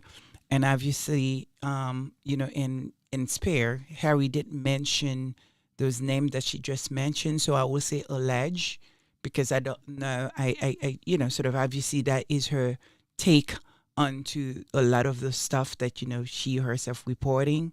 So, so I will say allege on everything that, she just saying, but it's quite interesting, on her reports. So let's get in exactly into the next continuing. Yes, third. We're going to go back to 1998, which was when it was reported by tabloids that William and Camilla had met for the first time at Highgrove. Little fun fact, do you know who the editor was of The Mirror at that time? It was none other than Piers Morgan, who considers Camilla a friend. Anyway, the piece was undeniably positive, but for optics' sake, you gotta fire the aide, who was either blamed rightly or wrongly for leaking the fact that William and Camilla met. I think it's important to remember who benefited from this story. This positive story about how well the first meeting went, how Camilla was nervous, as anyone would be, meeting potentially a future stepchild. But William warmed to her, and the two got along swimmingly. Imagine that this takes place less than a year after your mother has died. There was a time when Prince William hated the media just as much, if not more, than Prince Harry. Just a quick sidebar, I've also seen that this story was first published under Rebecca Brooks, either at The Sun or the News of the World, so just a little something to tuck away in your hat, because we know from the previous video who Mark Boland was friends with. Okay, I gotta pull out the mind map for this one. The top aide who was fired was a woman named Amanda McManus. Amanda was quietly rehired not long after, and she has been a trusted aide of Camilla's for a very long time. In fact, she even came back into the fold just last year to head up Camilla's online book club. Yeah, appealing to the youth. I like it. Another fun fact about Amanda McManus, her former husband is James McManus, who was an executive for Rupert Murdoch, although I cannot find the original copy. Reinventing the Royals does discuss this Highgrove story, published by a Murdoch tabloid, overseen by Rebekah Brooks, who is friends with spin doctor to Charles, Mark Boland, who will go on to spin a story with Rebekah Brooks, which was that 2002 drug-taking story involving Prince Harry that I discussed in the prior video, plus a top aide who just happens to be married to an executive of Rupert Murdoch's. It's not hard to see why and how this story came out. Okay, I have one more video coming up, but of course, if you have any questions or anything you want me to expand upon, please let me know in the comments and I will make additional videos. And again, all that is alleged, but very, very interesting. Very, very interesting. And again, we're going to continue again because, you know, it's kind of like bits and pieces are coming to the surface and started making sense, at least in my mind. And obviously, all of us here should not take anything I said here or, you know, sort of how I put the show together. You guys should do your own research because this is quite heavy. But again, because of the words, the name that, you know what, her people call her. And so I thought it was very important to start looking at the pieces and see how they all fit together. And that's my opinions. And doesn't mean it's true. So let's getting on to the other clip. Clip 4, I think. If you've missed my previous videos on the rise of Camilla Parker Bowles and the toxic contract with the British media, go back and watch it. I'm going to return now to the documentary. Channel 4 released this documentary on Sunday, November 24th. I'll be completely honest. I might watch it, but I have a feeling it's a lot of things that we already know and that have come from really, really good documentaries that I really think you should check out if you are interested in this, such as Reinventing the Royals and The Princes and the Press. They are both about the media relationships with the British royal family, and they're fascinating. But the thing that I took away from my hours and hours and hours and hours of research into Camilla Parker Bowles and the rehabbing of her image was that she didn't transform into a national treasure. I think this idea that she went from most hated woman in Britain to Queen Camilla national treasure is simplifying and dumbing down what actually happened. It sounds good. It makes for a very extreme narrative arc. But I think it's more apt to describe it as she won over the media. She won over the media by making friends with the media, by Charles bringing on a spin doctor who worked for the Press Complaints Commission. I can't get over that. He was the director. To come in and improve their relationship with the media, which is why you do not see as many negative stories about Camilla Parker Bowles because they have access to her. She's willing to play ball.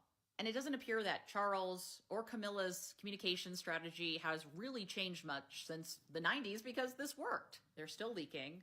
They continue to hire people from tabloids to come in and work for the royal family. This is a recipe that they have found successful for them.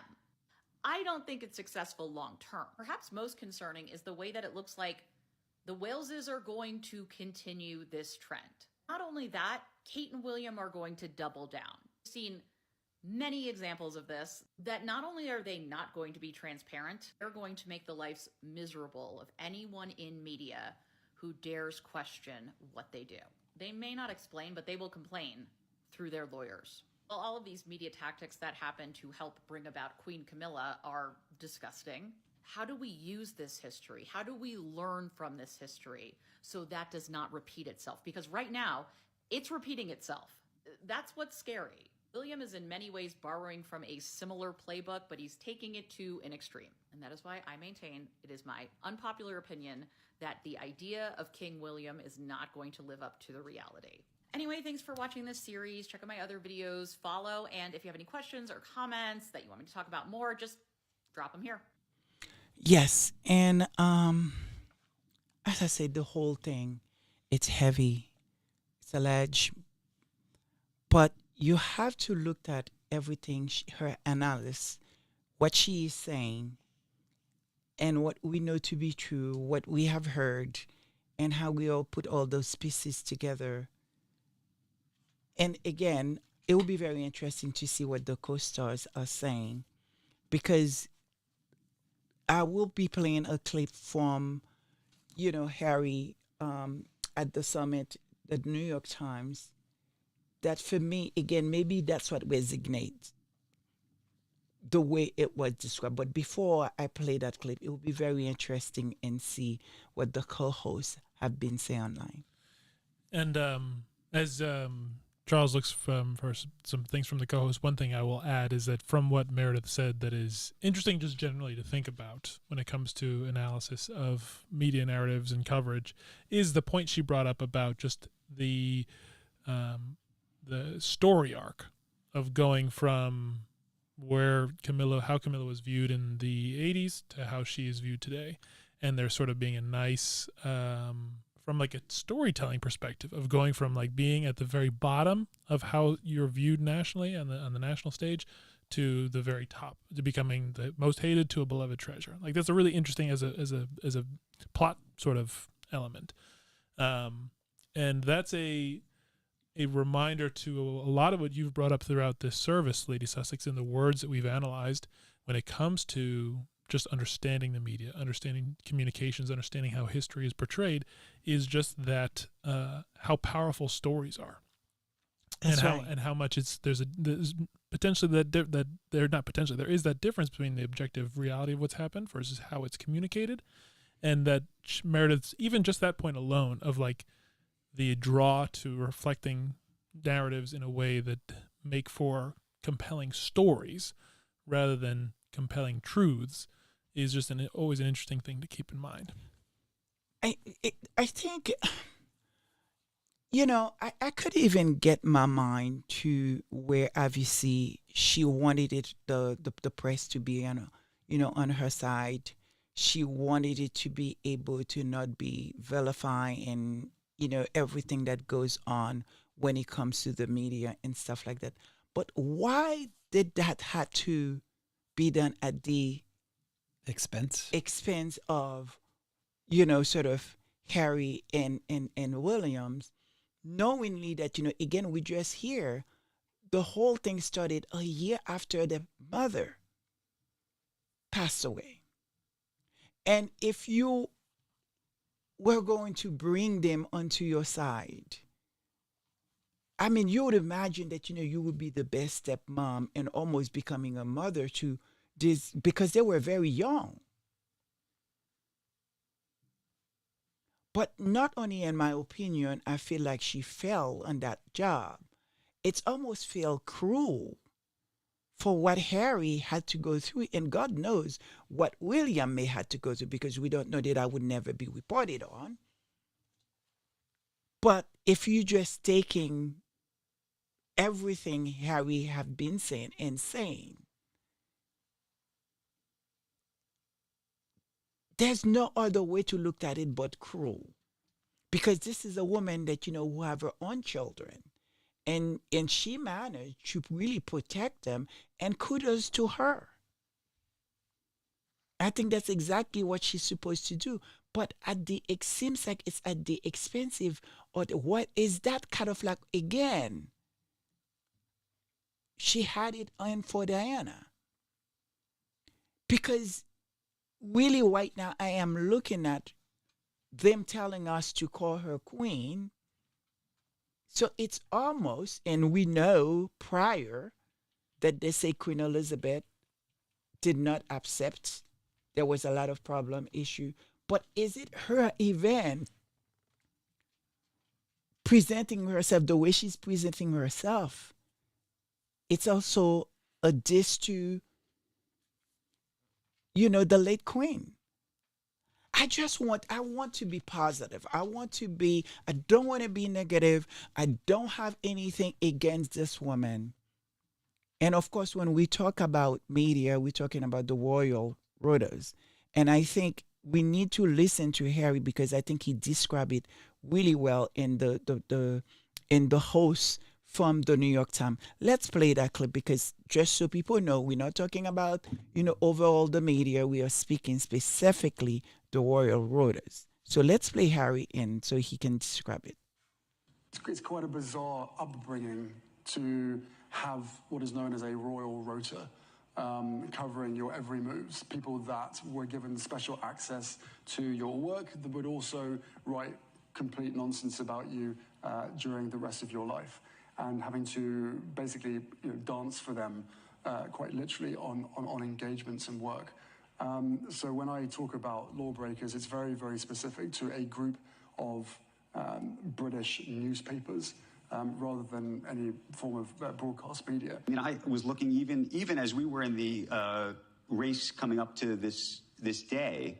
I Googled news you, and there were people who are fascinated by everything you're doing all the time. They're fascinated by Meghan is in California right now, and you're here, and there's articles left and right about why are you doing independent events? Why are you doing them together? Because you invited me, you should have known. This is true. You should have known that was going to happen. But do you know, is that normal for you? That the second there's an article that says she's in California, you're in New York, they say, well, what is happening with these two, right? So is that a good thing for you in a way that there's so much interest in you? No, there's definitely not a good thing. Because apparently we've bought or moved house maybe 10, 12 times. We've apparently divorced maybe 10, 12 times as well. So everyone's just like, what? So yeah, it's hard to keep up with, but that's why you just sort of ignore it. The people I feel most sorry about are the trolls who their hopes are just built and built and built, and it's like yes, and then it doesn't happen. Right. So I feel sorry for them. Genuinely, I do. Exactly. I mean, that's again the problem the royal warders they have with Harry, and I remember there was a conversation between the royal warders and one of those channels. I can't remember exactly what they were saying, but it's almost like the point they were trying to make, Harry was going to be problem, especially after, the interview with Oprah Winfrey. And because they're not accustomed of whatever they choose to put out there and then having any of the royals coming in and defend it, at least not in public. And here now we have these two couple that was not afraid, at least with Harry, will come out and say things like that and really make them really look awful and horrible about spreading this kind of, rumors and lies. And then it's like, there's nobody's leaking to you. Where are you getting? Why are you manufacturing these lies? You understand what I mean? And so it's actually, again, you listen to Harry said, this group of people just hired to do a job that I feel like when it comes to a 13, 14, 15, even 17-year-old, it should not have been that. So again, here I am asking the question, is that something to get at Diana? And now let us see the way whoever was doing this to this woman, I hope it's not her. I hope there is somebody who literally that don't like her, that's working for her, that tell her this is okay to representing the late queen. It's almost like, there is something wrong with, we're talking about Queen Elizabeth, for God's sake, 70 years on the throne. Dedicate her life. I think she must have taken, since she was in her 20s or something. And you guys all see her all the way to her last breath. She was working. She had her purse. She had everything. She's standing up. God knows what she must have been felt or feeling that day. But she had to be a queen. And now every single minute we hear, the letters I hear that, she had pneumonia or something, but she's out, but she's not out.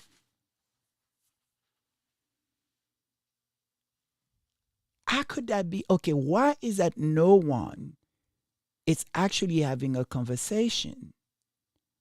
What we expecting from a queen and how to uphold Queen Elizabeth legacy.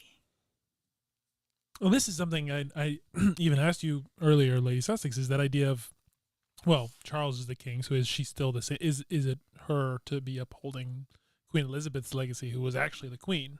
The thing is, they say that, you know what, Queen Elizabeth had signed on of her to be queen consort. I don't even know what that means, but queen consort. But they decided that, you know what, no, that's not what we want. We want queen. Okay? There's a reason why. If you don't want to be queen consort, you want to be called queen. Okay. So you need now to define that to me, because the person that you know in recent memory we know that was queen. It's Queen Elizabeth, and we know the work that she's done. We know how she carried herself. We know how she, present herself on the world stage. And we can go past even, in what century or whatever, and looked at all the queen before. We know what it was when it comes to glamour, to style. Not to say this is everything, but it is everything for women that who are in the world stage, because it's not just you're representing. You're representing the country. And in that country, you almost become like an industry in yourself. As we see very well with Princess Meghan, how she dress, how she looks, not just inspire, but help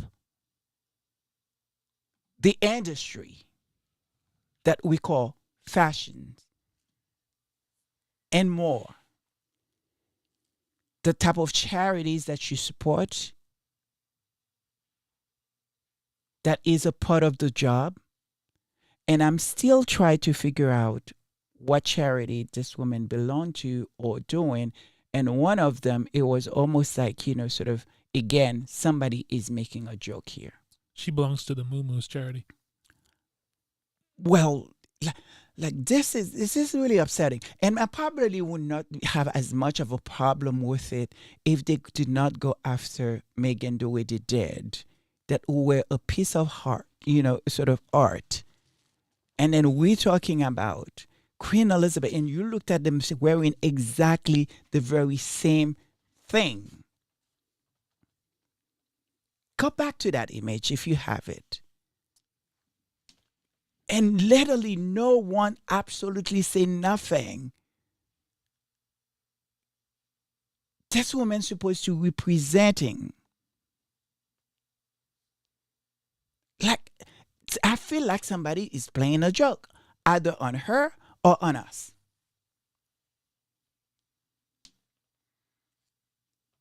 And so that's giving me problem to really figure out, how do I address this woman, who she really is, because it seems like there's a lot of time spending on what looks like, how do I destroy legacies, in my opinion, than actually doing the work in a way that at least that I would love to see and appreciate. You already have the man. You already sort of, get the tiara. You get the title. Now I want to see the work. I want to see what you do with it.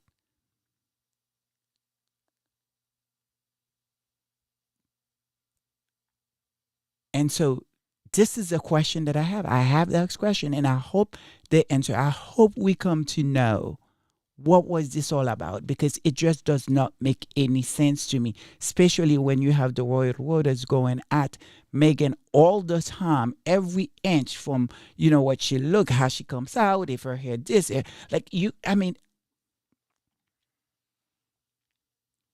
when she's not the queen, she's a princess.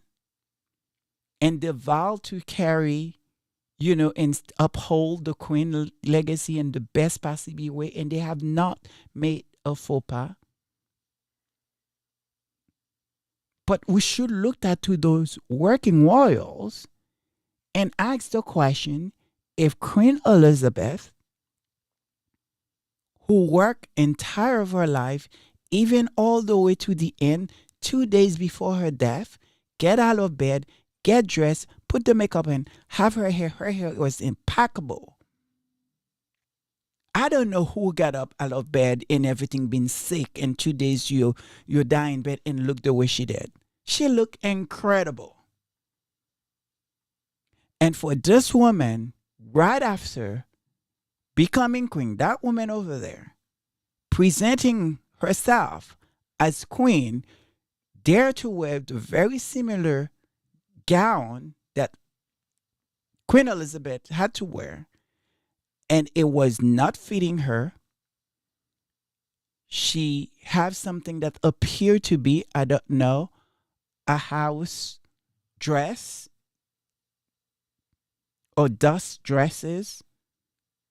Because again, and I'm not being disrespectful, I'm not being mean, but those type of dresses, we all seen them around on our grandmothers,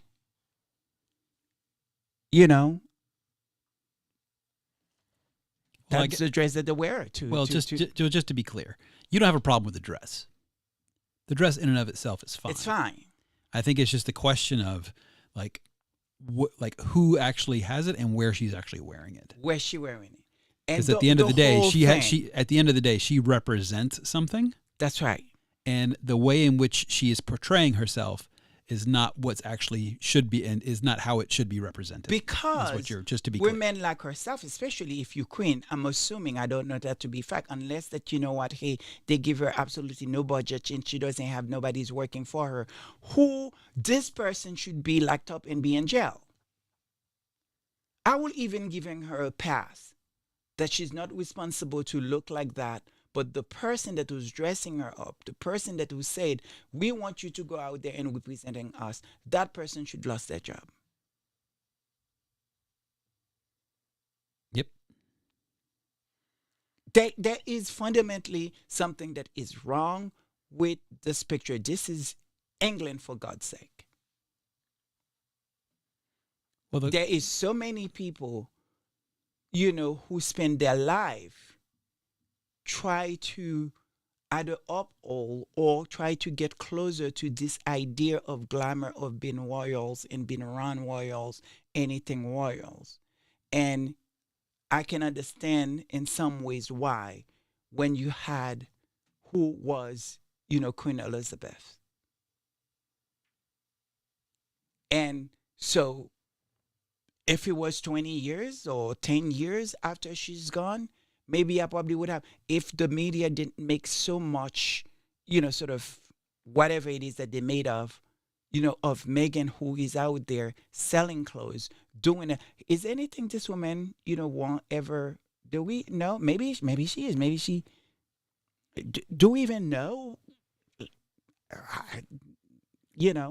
how she's helping the industry? I don't know. Maybe she is. I don't know. But because the media makes such a sort of constantly at her, then it forces me to look at this and said, okay, so how do we explain this? And so I am moving on away from that woman and start thinking a little bit about to now really understand what is happening with the Prince of Wales, Williams.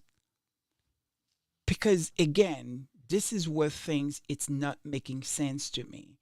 it's almost like, because we do know, well, I don't know if we do, but what I will say is that, allegedly, or I'm speculating, or what it is appear between the two courts, there's always that, seems to be there is something going on. And my question is there a joke on, again, on Williams, or is it a part of the people from his camp who's tried to introducing him what feels like a time as a single man?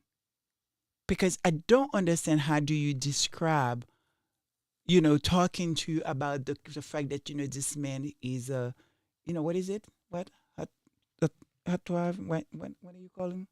What is the article? The headline? The headline. The headline they wrote that's up on the screen says, "How Prince William showed that the monarchy is at its strongest now without Kate." Yeah, what does that mean? Why would anyone print that? What is it that you try to, again, this is back to what I've said a lot of time. One of the things that I've noticed, there's a lot of projection. When you hear something about, Harry and Meghan, as, Harry had just saying, past 10, 12, and just, I hope not. I hope for their sake, for the kids, that is not the case. It's also, just as an aside, just because this is the type of people that we are, it's a very interesting grammatical sleight of hand, because what it says is how Prince William showed that the monarchy is at its strongest now without Kate. And that could be read two ways. It could be saying that the monarchy is strongest now because Kate is gone, implying a causal relationship, right. Or the way that they actually are kind of this sleight of hand, what it actually is that it's at its strongest now that he showed that without that Kate's not there. The woman, she's still dealing, based on what we all know and what we've been told, dealing with cancer. Why would you point something like that? Like, she's not gone. She's alive. She's still Princess of Wales, and she has 3-4 kids from one of the center taking care. Why are you putting that out there like this? Yeah, and the way that it's phrased, if for people who only see the headline and don't go and even read onto the sub headline, they'll probably think, because the way it's phrased actually makes it seem like it's stronger now because she is not there. That's right. And we do know sometimes, very often, and probably maybe I'm guilty for that too, where you looked at the headline and don't even read the whole article.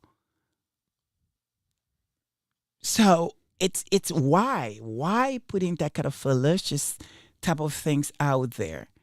And then you also have the fact is that, out of nowhere, when, oh God, what is this man's name again? One of his family members had passed away. Thomas Kingston. To come out of nowhere that, what was they saying? Can you read that? Yes. So this is from even just the Daily Mail said, William's absence from memorial for his godfather, King Constantine, was not connected to Thomas Kingston's death. Nobody was thinking that. What are you, sort of try to say?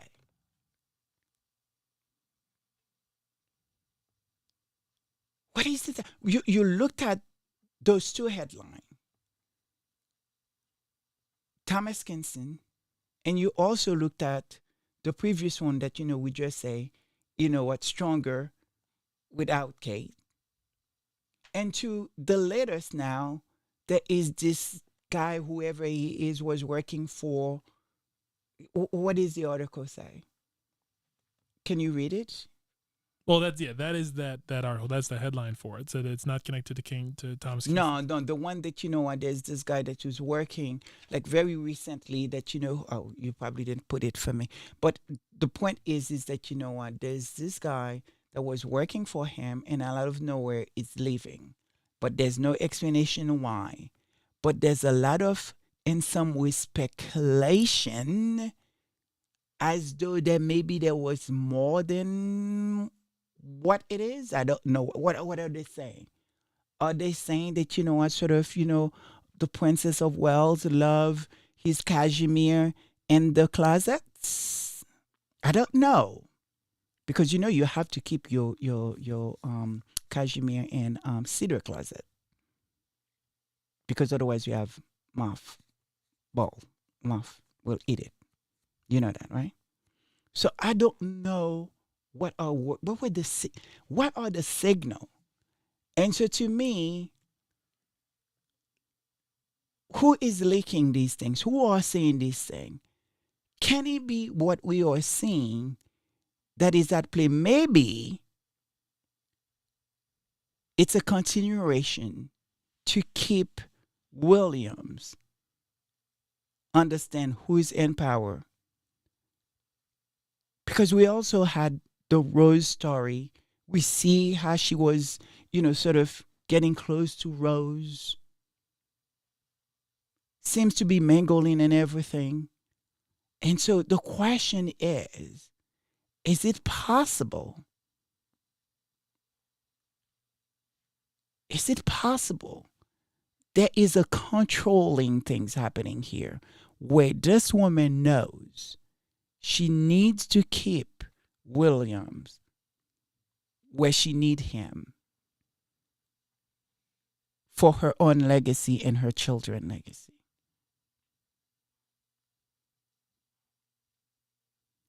There is a game that is being played.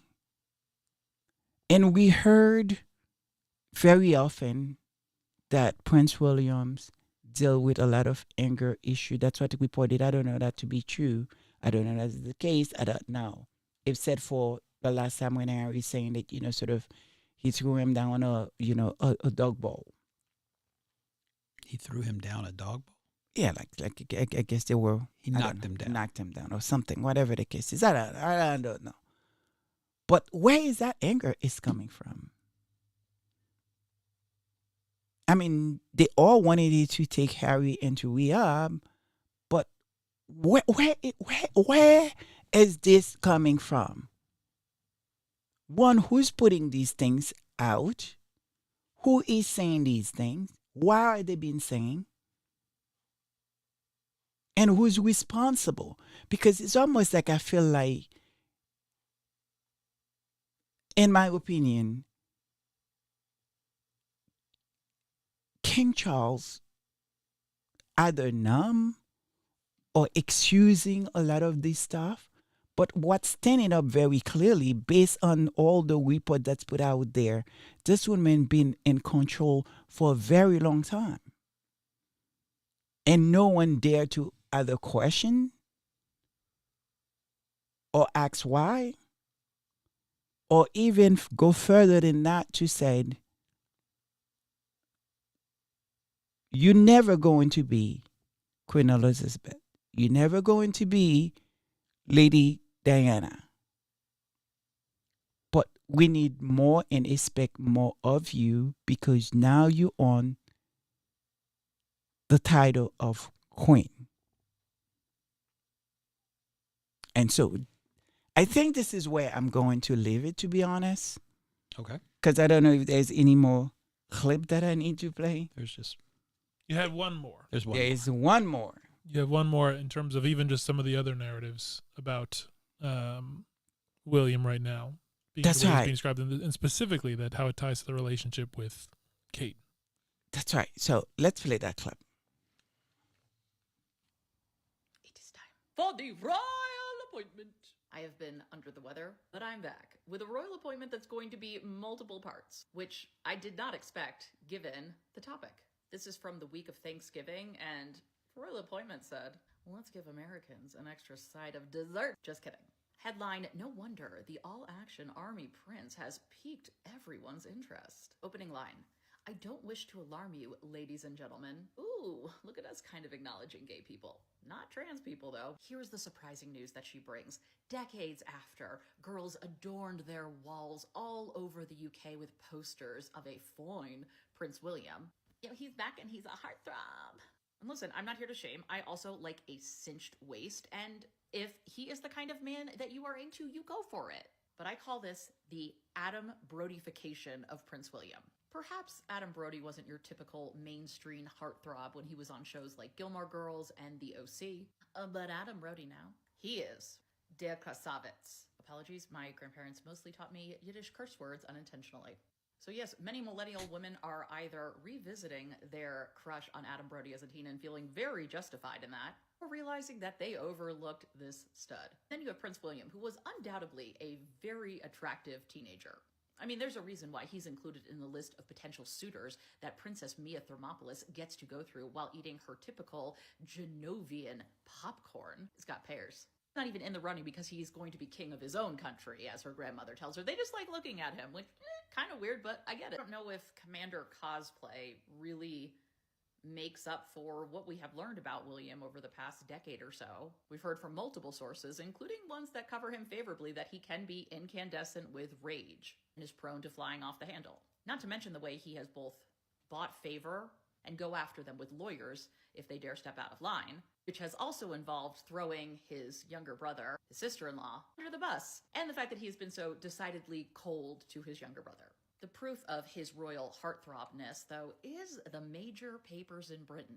The royal appointment surmises that these images have inspired the Fleet Street picture editors and headline writers alike. I think that they were inspired by having anything literally to write about. With Catherine still limiting her appearances, Queen Camilla sick, there's not a ton to write about. Well, there is, but then you'd have to report on stories that the British royals don't want you to report on, like the Duchies. Quote, the Daily Mail called him William the Rugged Royal. The Sun plumped for Goodwill's hunting. Not bad, but I think we've used it before. And crosshair to the throne. You know, it's pretty good. The Express went all out with his royal hotness. Thing is, I have no doubt that Prince William has an interest in military service, but this also feels like the kind of engagement that is designed to create the photos for the media to write these kind of stories. So the fact that the royal appointment is pretending to be surprised by these headlines, it's pretty disingenuous. And the next part goes into what happens when you are no longer the heartthrob, no longer the focus for the British media. It turns on the younger generation. And this includes a quote from Prince Harry. That video coming soon. Yeah. I don't know, guys. I really don't know.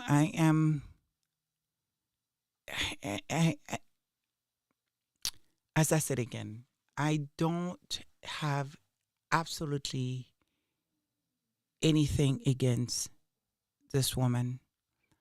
I don't know her. I don't know where she is. I don't know where she come from. I don't know anything about her. But what I do know, that she is queen. And I do know that she oversees many of my own people, my own family from the Commonwealth.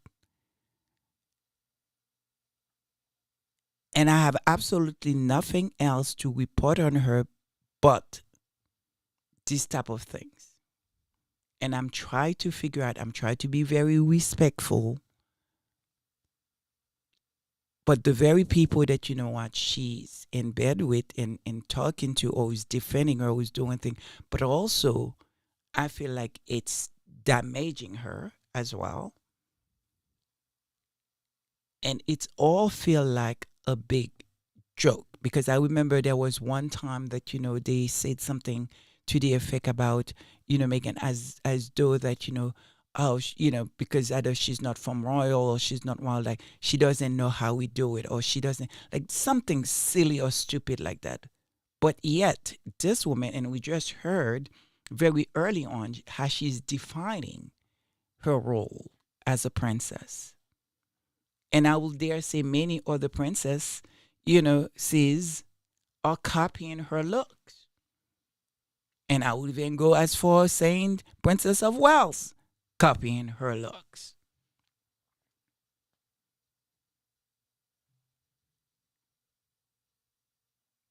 But if you are going to go at her, then you need to explain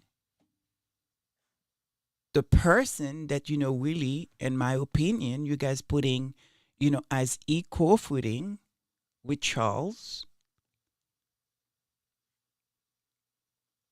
king, queen. Is that the reason why we seen her walk in front of Charles? I thought it's a no, you don't do that.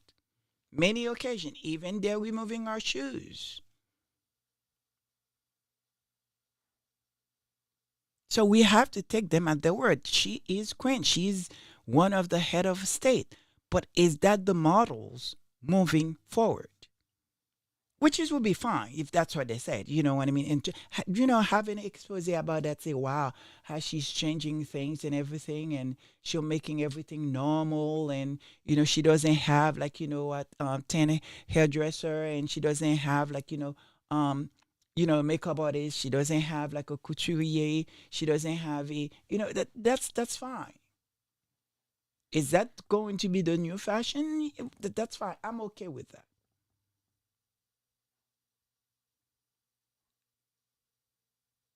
But I doubt it. It is. And after you have Queen Elizabeth, who was just very recently deported and left us 2 days after, right before she moved on. And the picture that she left us, it's nothing but courage, grace, heart, dignity.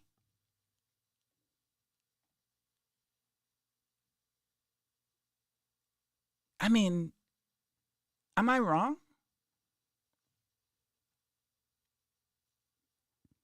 No, not at all. So I guess we need to move on, unless they are saying something, in the chat. We're gonna move to verse because this has been a very long show. I don't know if I've answered the questions. I don't know if my question would ever be answered. I don't know if I'm up to, if I'm discovering something. I don't know. That's what happened when you watch too many CSI and everything else, But what I do know is that, the problem many of us we have when you try to go after Harry and Meghan and you have no explanation for the camp over there. It's very hard to. It's very hard to. So, please, nothing to read. No, I think, well, unless you'd like to do it, George. No, I think, there's a couple comments just in terms of how they felt about kind of your approach to it. So Karen Warner said that thanks for saying that, Lady Sussex, you are on the right track. I, too, think that Kate have William and the monarchy in the palm of their hand and made a deal with her to take the fall alone about the skin color. So you have that.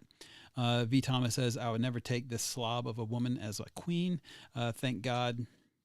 Oops, my thing went. Thank God my birth country is moving on. We don't need to show any respect. Connie Ann Julie just added that she thinks Kate is being abused by Will, including lying about her to the press and putting words in her mouth. I mean, we didn't touch on that. I don't know if you had the picture. There's a hunting picture that Royal Sussex had put on just the other day with Kate in the car, and you could see it's almost like her eyes, it's filled with water. And it's almost like, because we don't have, at least I know, we don't have anything against these people, you know what I mean? I wish them well.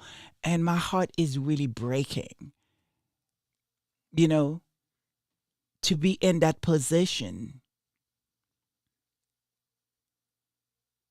And we all know right in front of our eyes, where no one is asking for question, though a woman that seems to be in crisis, that's looking for help, regardless how we maybe disagree with her, we may sort of didn't like how she had treated, our princesses and everything. But I don't think any one of us, want to see her harm in any kind of way, or even, some will say that, well, that's what she signed for and that's what you get and all that.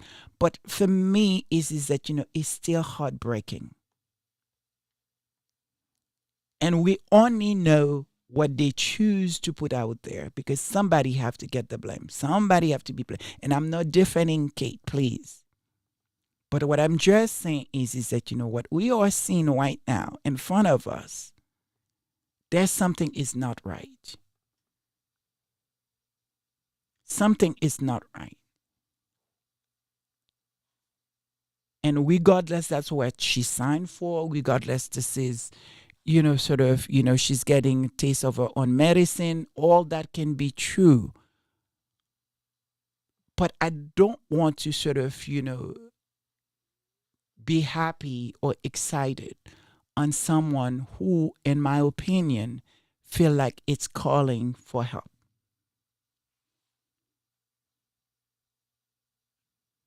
I don't think I want to rejoice on that. I don't want to rejoice on that because it's actually painful to see. So let's move to verse. Sure. So the verse we have for today is about clarity. It's Proverbs chapter 3, verses 5 and 6. And it says, "Trust in the Lord with all of your heart, and do not lean on your own understanding. In all your ways acknowledge him, and he will make straight your paths." Amen. Go ahead, Josh. On a lighter note, I just wanted to add that on the very important subject of muumuus, yes, that Antonio added, at his Sussex Sport said that my mother said she owns 2 such high-end attire and that she would not be caught dead wearing them outside of the bedroom or late at night when only immediately family is around. Yeah. I mean, if many of us, have families that, sort of in the house and everything when they're cleaning, especially Saturday morning, and they just want to be relaxed. Or very often, my mother had like some versions of it, but they were much lighter during the summertime because it would be really, really, really hot, short sleeves. So, we all know that top style. I mean, there's beautiful flower dresses, sort of made to go out and things like that. But, any other time, it probably would be okay. I just felt like it was not right for that occasion. Period. It just was not right for that occasion, knowingly there was going to be comparison. If it was just her, we probably would not know how this thing's supposed to look like, or maybe that's what it is. It needs to be a cape that's flying, sort of left and right and south and west. But we have precedent of what this is supposed to look like, how it needed to look like. And it wasn't. And no one says absolutely nothing. She looks like she was running. She was in a rush.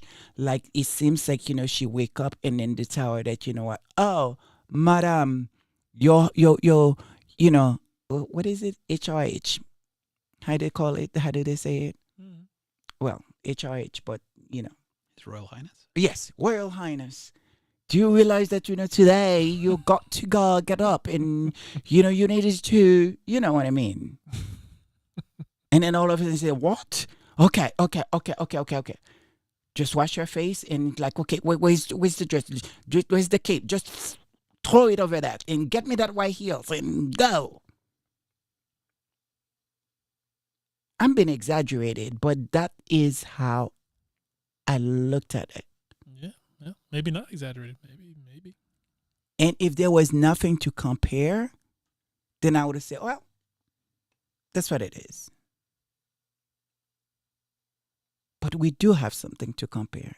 And we do know they spend their time for the last 8 years going after our princesses, Meghan, that who is selling out these incredible clothes that she wears. Almost in some ways, we're defining fashion in the highest level, what it's mean to be elegant and simple and sort of glamorous. And instead of praising her, they have not much of anything to say but horrible stuff. And yet we have that woman presenting herself. She have a legacy to uphold, which is Queen Elizabeth legacy. And this is how she chooses to represent her in the world stage. And no one has absolutely nothing to say. So, George, please get with prayer. Yes, and as a reminder for everyone, because we are trying to get better at this, if you do enjoy service, please hit the thumbs up. Please share Thumbs it. up, please. And also subscribe if you haven't already. It really does help the channel. And a special thank you to everyone who gave us those super stickers throughout the service today. That is Gian, Monasteem, Henpal, V-Brame, and Connie and Julie. Thank you all so much. Very much. We are grateful. Yes. And in terms of where we are today and as we move forward, we just, as always, want to say prayers of gratitude for the position that Harry and Meghan and their children and Mama Doria that they find themselves in right now, but also continued prayers for their safety and for their success, for their prosperity, because they really are doing some incredible work. Prayers for Church Nelly. Hopefully your heart rate is coming down and that you're feeling better. And for everyone who is facing health issues right now, or issues in terms of a changing climate, issues when it comes to paying bills as we deal with inflation. There's a lot of challenges. It has been a year filled with challenges. And so we pray for continued support for all of us to continue overcoming them. We pray for Lady Sussex and Lady Sussex's mother, and are grateful for her continued leadership with this service and the work that she's doing on top of everything else. And last but not least, again, prayers of gratitude and thanks for the Sussex Squad, not just for supporting this channel and the work here, but for being who you are, for doing the work that you do across the board, because it is that type of community that the world needs. Absolutely. But again, I think this is where you guys will hear this and continue hearing this. The work that, we do must stay in a place of love.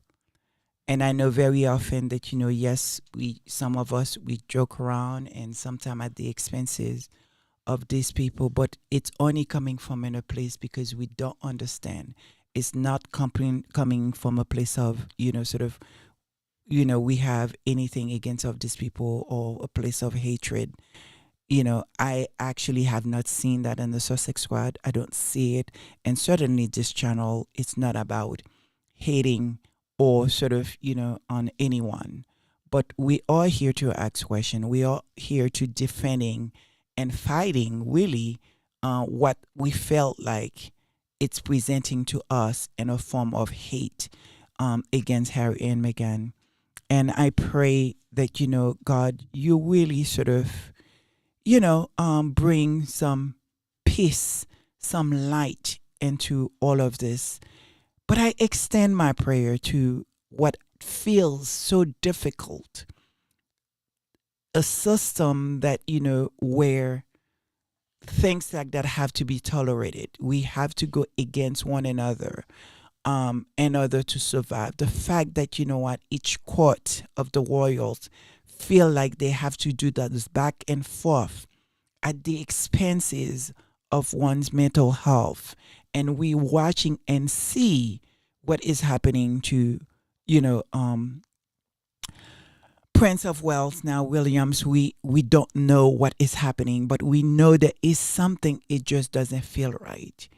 And we could look at in Kate, Princess of Wales, eyes and see it loaded what feels like water, and certain movement in certain ways that none of it we can explain because nobody is telling us what is going on. We also hear that they are promoting him as though that, she's no longer here when we know she is here. That could not be easy. That could not be easy. And I hope and pray, God, if there is a game that is being played against that woman, that I hope one day that we know exactly who she is. That it stop. Because this is not about us. This is not about any one of us. This is about a country. There is a certain prestige. There's a certain things that they need to be upheld. Specifically when they just lost their queen, who have served England and the Commonwealth for 70 years.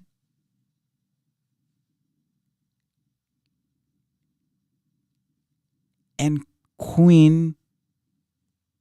the queen now need to have a better understanding of that. And the people who caring for her need to have that understanding. And I pray there will be light, hopefully, as we're moving forward. So thank you for joining us. Thank you, Sussex Squad. Remember, love wins always. Do not allow everything that is going on in the world around us to put us in a place of hatred, of hate, of mis and disinformation. Because we cannot fight hate if we don't have love. Only love can fight hate.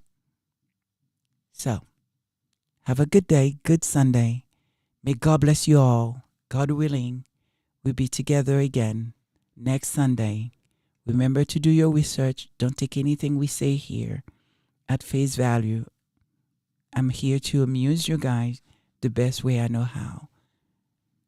Good day. Goodbye. Love you all. Love win.